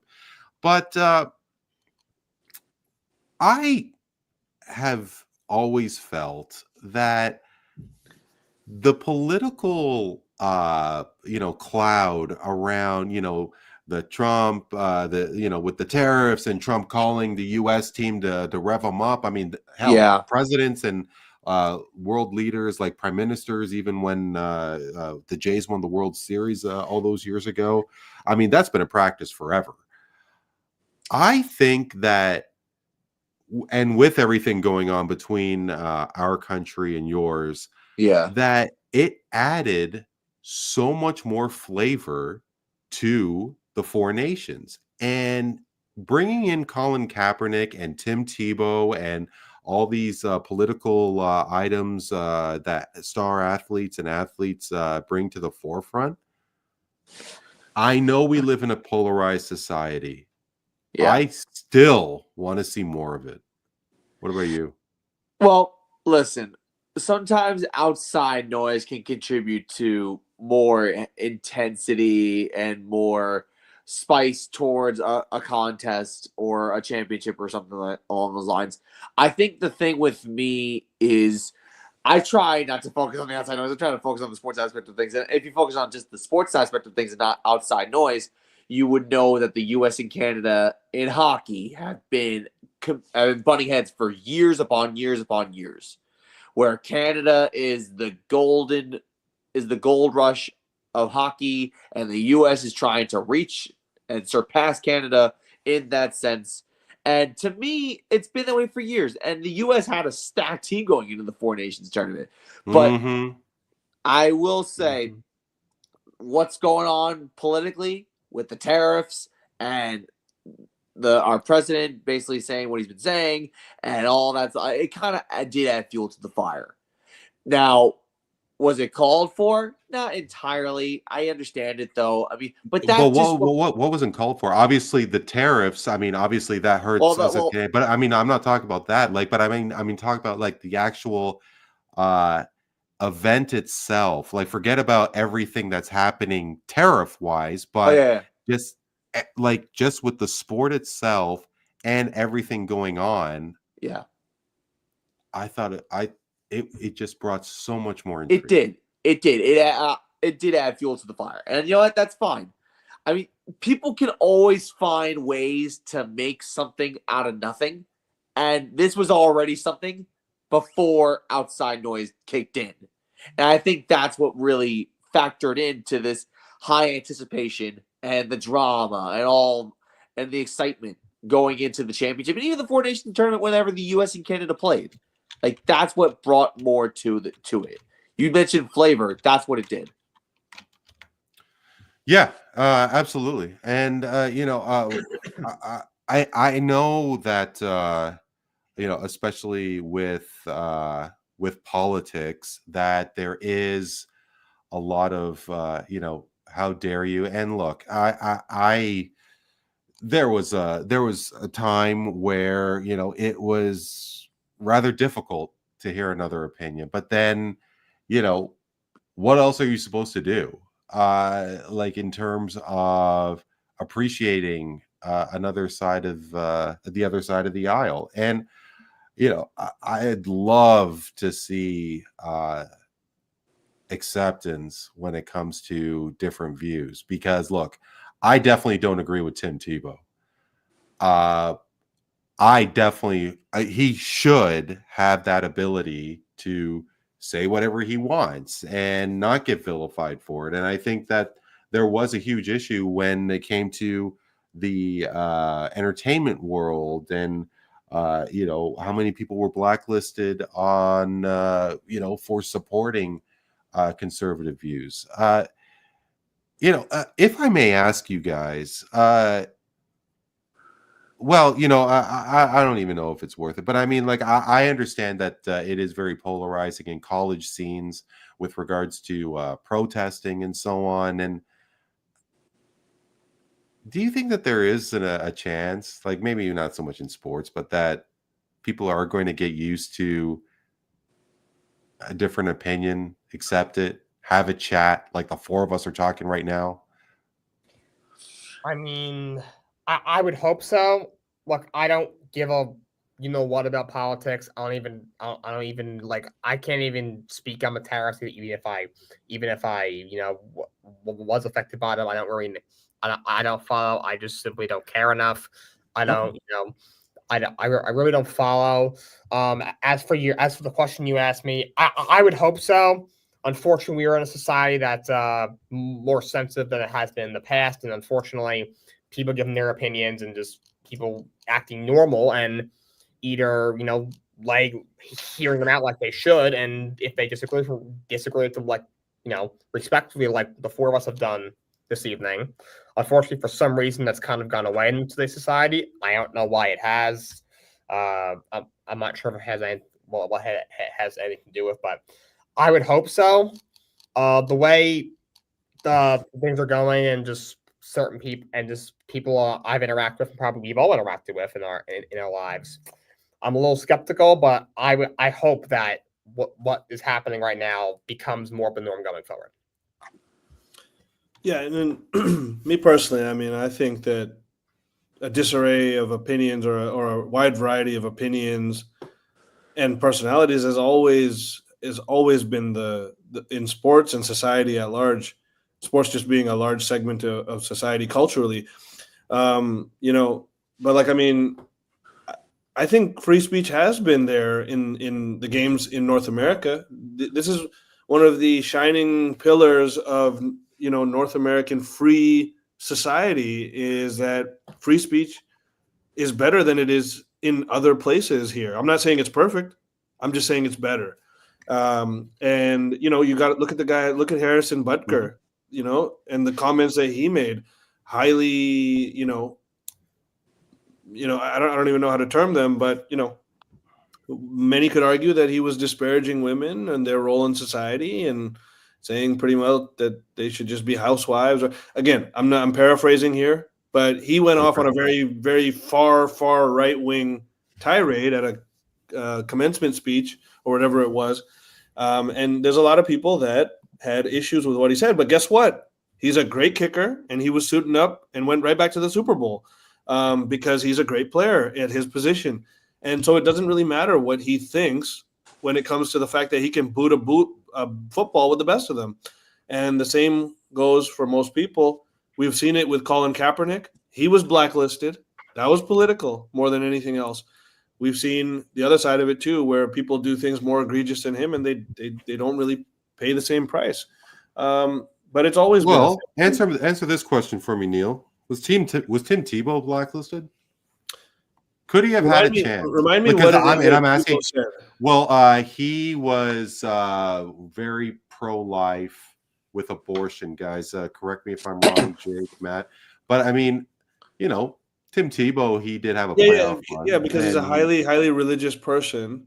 And I don't know if he was, how far that went, but if that's what he believes, that doesn't change that he should be recruited and paid and given the same opportunity on a professional field as the next guy.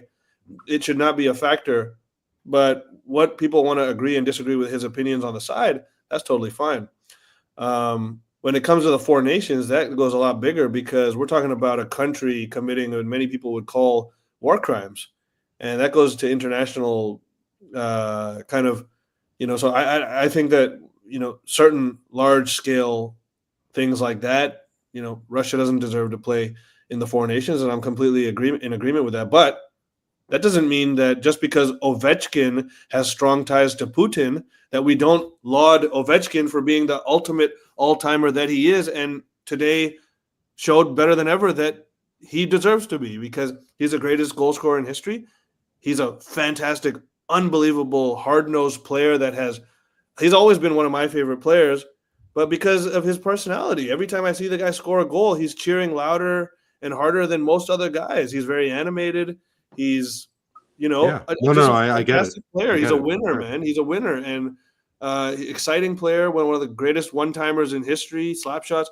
I mean, this guy's box office and deserves all the praise that he gets. And how his relationship is with Vladimir Putin should not affect that when it comes to how he's viewed as a sports star. Again, it's not like he's O.J. Simpson or something like that. O.J. Simpson was still a great running back, though. He was still a fantastic running back, Bills all-time legend, and he should be remembered as that, just like he should be remembered for all the negative shit in life.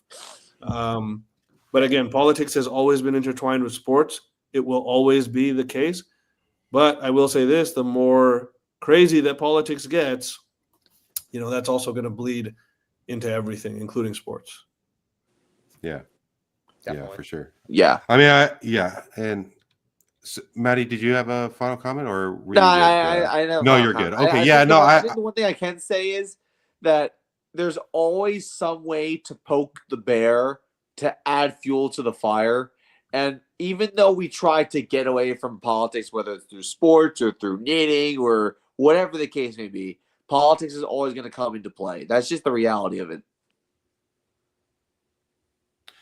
Yeah, and especially with the with so many political voices on social media, and that there is such a polarization these days.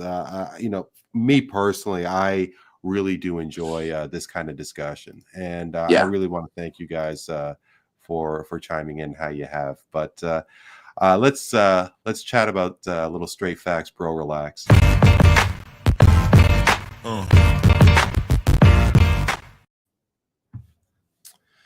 This is a practice that the three of my panelists have taken part in, and I am grateful for it. And Neel, we are going to talk a little NBA, and the Oklahoma City Thunder is having one heck of a run. They are led by Canadian Shai Gilgeous-Alexander and a slew of top youngsters despite being the second youngest team in league history in the league currently. Only Portland is younger. They are at a 64-14 mark, but playoff experience, as we have identified in previous championship teams, means something. The Oklahoma City Thunder does not have that much experience. However, they are just having a dream season. Will it last into the spring? The Oklahoma City Thunder will make the NBA Finals despite being the second youngest team in the league. Straight facts or bro relax?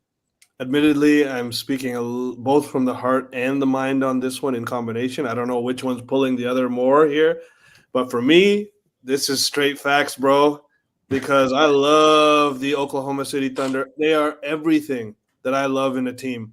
Not to mention they got who will soon be considered the GOAT of Canadian basketball at the helm, in not even his prime yet. The best player in the league, in my opinion, the deserving MVP, in my opinion. We could get into advanced stats on why I believe that, why his case against Jokic is actually much better than the general fan might think it is, just based on, Jokic's advantage in counting stats. But, they got just a beautiful team, man. And I don't care what anyone calls these guys corny for how they do the post-game interviews where they're all together. I love it. I love that stuff, man. I love that stuff. And the swag that they got, it's not swag that's undeserved. It's swag that has been cultivated, and it's swag done right. It's not directed at anyone else's downfall. It's only directed at their own upliftment. And when you need killers to win championships. Shai Gilgeous-Alexander is a killer. Kobe Bryant was a killer. Michael Jordan was a killer. And you need these guys who are bucket getters, but are also two-way elite players and have elite teams around them. And what was the OKC's downfall last year? Two things. One was inexperience, because guys like Jalen Williams and Chet Holmgren could not reach that level in their first playoff test. They played much worse in the playoffs, particularly against Dallas, than they did in the regular season. That is gone now. Their initiation is over. Now it's this year, and they've got a lot more swag and confidence. So the supporting cast is going to be better. But the second thing was the rebounding.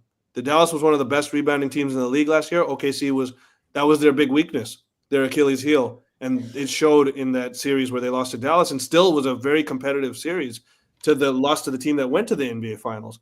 You've completely fixed that by getting Isaiah Hartenstein, not to mention Alex Caruso, and you just got a team that is now just looks so much more like a contender than it did last year.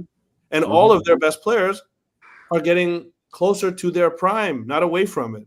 So to me, with all of the other teams again, there's like 3 or 4 teams. I won't be surprised if they come out of the West. But far and away, I feel that OKC's got the best shot. And to be honest, I do think that's going to be the case. Straight facts, bro. Straight facts.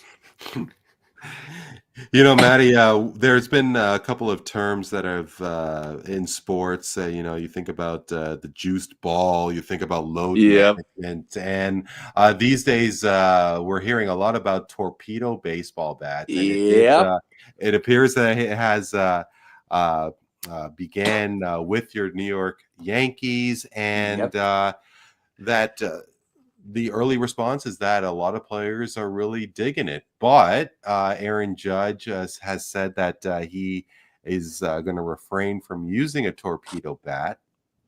Let's say he gets in the. I apologize. I didn't really get a quick look at how Judge is doing this season, but this early part of the season. But he's doing good. So let's say that he has a slump.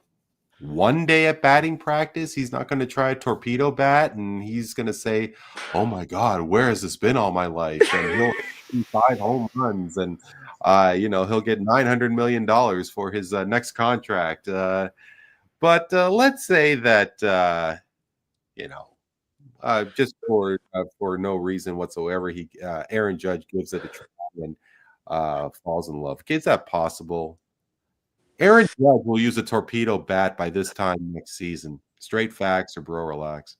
All right. A part of me wants to say bro relax because I don't think Major League Baseball wants to lose all of their baseballs. But I would probably say straight facts, bro. And the reason why I'm going to say straight facts is because Aaron Judge sees it with Jazz Chisholm Jr. and guys like Anthony Volpe that the torpedo bats work.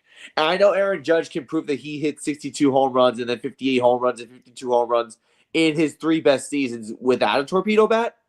But he's getting up there in age. He's going to be 34 next season.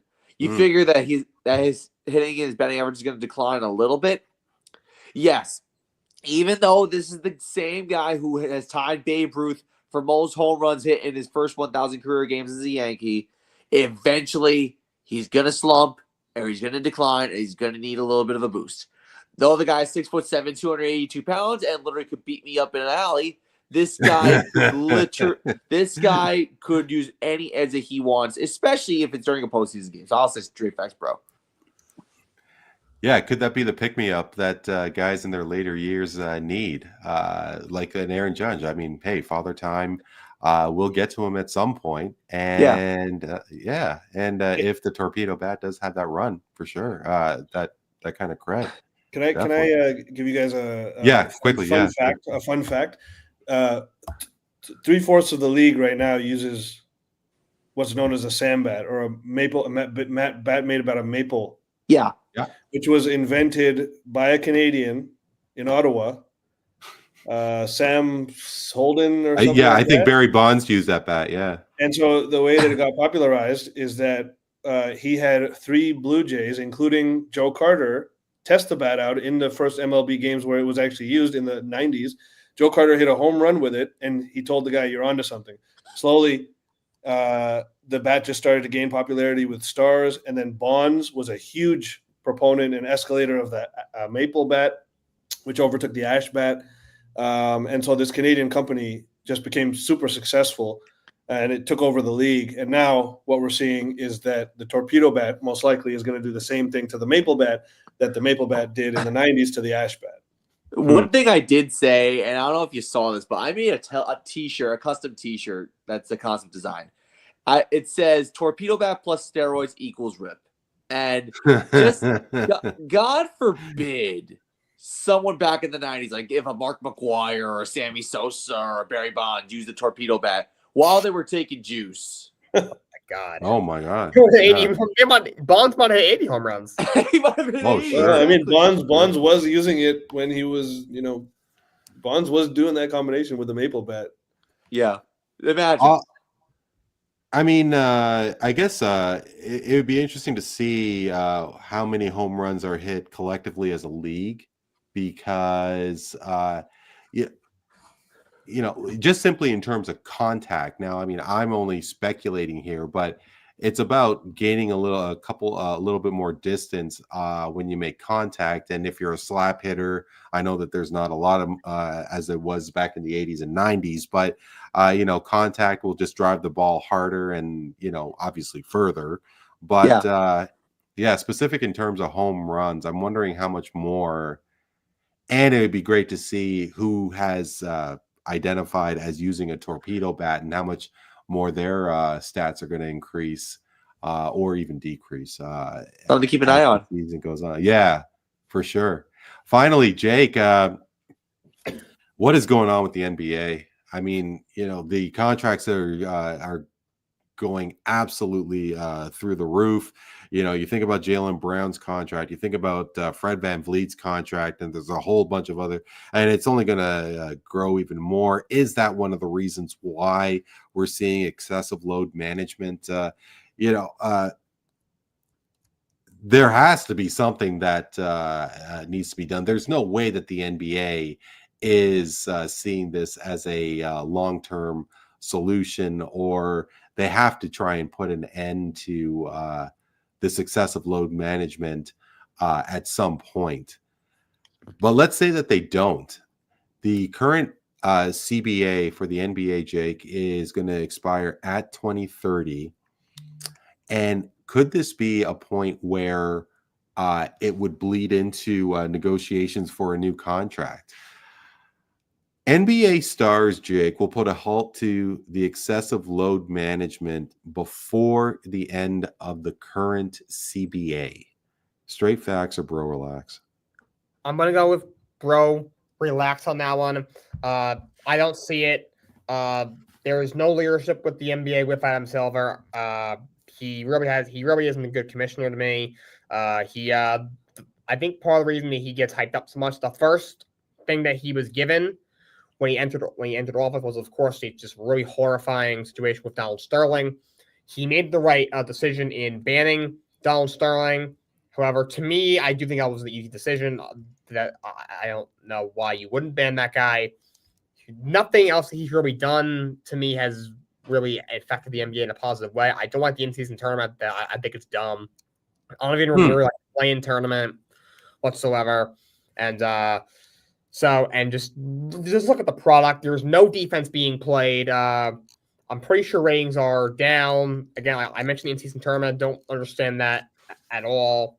But I mean, I think ratings are down, Jake, because the Stars are always taking off. Let's say that they do play 75 plus games. Yeah, there's no defense being played, and there's a lot of every year there's 7-8 teams that just are not competitive at all. I mean, this year you look at the Washington Wizards, like really, like you like these teams aren't even trying, and it's the way the luxury tax is structured. It's really hard to build a team. I mean, because the problem is you got above average players making $50 million. You got other guys making like $2 million. You're making like $50 million or $2 million, which is kind of the problem. Like freaking Desmond Bane's on like a $240 million contract, and he's not a bad player. But should he be paid as one of the 10 highest paid guys in the league? No. And you mentioned the contracts are getting out of control. When Jimmy Brown got that contract, I mean, he's a phenomenal player. He won Finals MVP last year, but he was coming off that really bad playoff series and not even the best player on his own team. And he got a $300 million contract. So, that's kind of ridiculous. So the NBA progress really isn't very strong right now. And I don't see, as long as Adam Silver is in charge, I don't see the load management era really coming to an end until they maybe the only option maybe is if they let CBA expire. And maybe not a lockout like we've seen in baseball, and like this thing where like, oh, are they going to play a season? But something to where it may expire, and they will have to go back to the table and talk about some things and work some things out, and they're going to have to put some sort of rules in and stop this, because otherwise I don't see it happening. I think the big issue is that the NBA is a very entitled league right now. Entitled to a fault, meaning a lot of the entitlement that is felt among the player pool is not deserved. Many of those guys, they don't, and part of that is like Jake said, Adam Silver is too much of a softie. He's too accessible. He's too forgiving. He's not as much of an authoritarian as he needs to be to maintain a good product and good parity. And like David Stern was an authoritarian figure, and he laid the law down. He didn't give a crap if you were Michael Jordan or if you were the lowest paid guy in the league. He put the law down on everybody. It was his law, his way or the highway. And I think not society as a whole, governments don't need to be that way, but sporting leagues could use a little bit more of that, because it helps to keep everyone in the same lane. But don't you think, Neel, that the issue still stems from the fact that the marquee players in that league are north of 35? And I'm thinking of Steph, KD, and LeBron. I mean, I don't think Anthony Edwards is the face of the league. No, I mean, I don't know how much load management Giannis takes, but I don't know how much Jokic takes. But I think that there is a different momentum. There will be a different momentum when the LeBrons, and I love Steph. Steph is my guy. LeBron's getting on my nerves. But, when those three guys go, I think there will be a different tone. To be fair, though, Steph and LeBron were never big load management guys. They play Steph, but he was injured a lot too. I mean, LeBron has played the vast majority of games in his career. He's not really missed any type of significant time, unless some of these latter Laker seasons. It's more about the other guys and the fact that guys don't try, guys don't consider they're more concerned with their brand than the brand of their teams and the quality of their teams. A lot of times, there's many little pervasive little elements of entitlement that kind of bleed in and are noticeable as a whole when you look at this league, especially as someone who's watched all the different eras like myself. You notice this stuff, and it's mostly that's why the league is not, I would say, headed in the right direction. But that's why, going back to my OKC point, I just marvel and just love, and I soak in a guy like Shea. Zero entitlement, zero diva, all game, all badass. And this is the type of guy the league needs more of.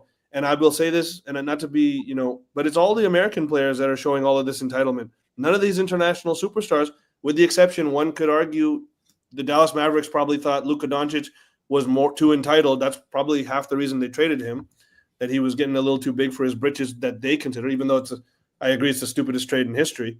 It mostly comes from the American players, and I'm not saying anything there. It's simply a fact thus far. Yeah. The only international guy that really has issues with that is, to me, is Joel Embiid. He's really the only international. But even he's American. Team USA. But yeah, oh no, yeah. No, He's originally camera, but yeah, he's USA. Team USA was just like, come. Like there are the American players who feel like they're entitled and diva-ish, and then you got guys like Nikola Jokic who literally just is a gem to watch in interviews. I mean, Jokic is like he's funny because he would rather ride horses.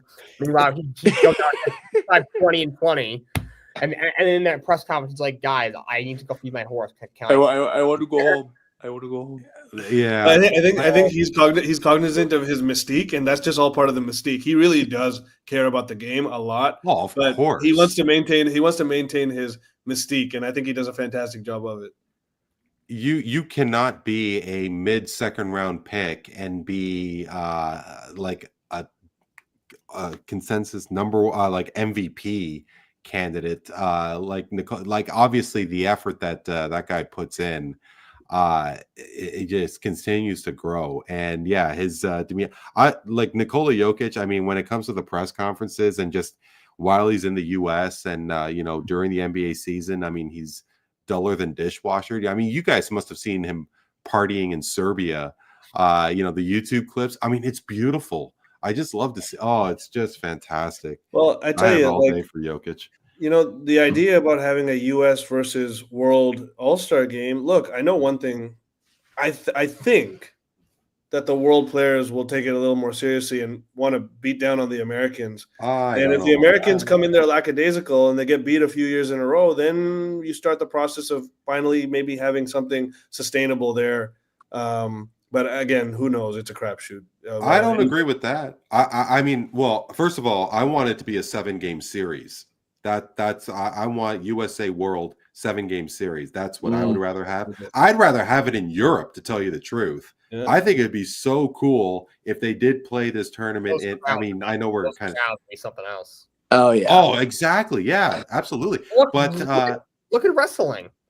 They just did the WrestleMania build through Europe. Freaking John Cena, who's like the greatest guy ever, in the first European show in Belgium. The second his music hits, John Cena sucks. Everyone is clear, but and then one of the first things he does is he ponders on a little kid. A poor Belgian kid got so funny. Gets schlocked by Cena verbally. Yeah, no, very quick. Honestly, I think the U.S. players will put in 100%. I just don't know if they have what it takes to beat an international team. With a Jokic, with a Wembanyama, Jamal Murray. I mean, throw everybody in there. Right. Say it again. I'm sorry, Jay. I was just saying, if the USA versus World play, I would think I would probably pick Team World. In fact, they should probably. The whole crux of the idea is the fact that the world is so strong. The last 6-7 MVPs have been world players, and this year it's going to happen again.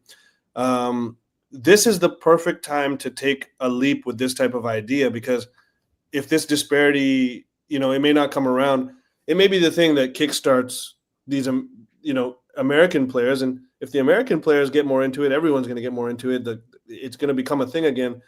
But I don't know what the hesitation has been, honestly, why they're throwing in dumb ideas about having 4 teams, having the rising stars compete with the main all-stars in this tournament, just ridiculous. And I mean, it seems like the answer is right in front of them, but once again, the whole point is that the entitlement disparity is a big thing, and I think that's what's bringing this league down, as Jake was pointing at. Yeah, no, absolutely. And I mean, like, answers right in front of them. NHL, get your international tournaments in the summertime. Exactly. There's no entitlement. There's no entitlement in the NHL. Those guys. But they're also missing out on really exposing the beauty of hockey by not having a World Cup consistent 4-year run. I think it's just absolutely ridiculous. But fellas, thank you so much. For all the things that we talked about, and just love having you guys on. Let's do it again soon. Really appreciate the urgency as well, because Jake, Matt, and Neel as well. I mean, Neel, I first reached out to you this morning also. Yeah. What's wrong with me, Randy? Guys, for the thank you so much for everything. Really appreciate y'all. Let's do it again soon. Absolutely. For Neel Katarey, Matt Siriani, and Jake Cardinale, I'm Randy Katarey. This is Voice of the Fans Canada at VOF Canada on most social media, as well as YouTube. Hope you're doing well and keeping safe. We will talk to you next time.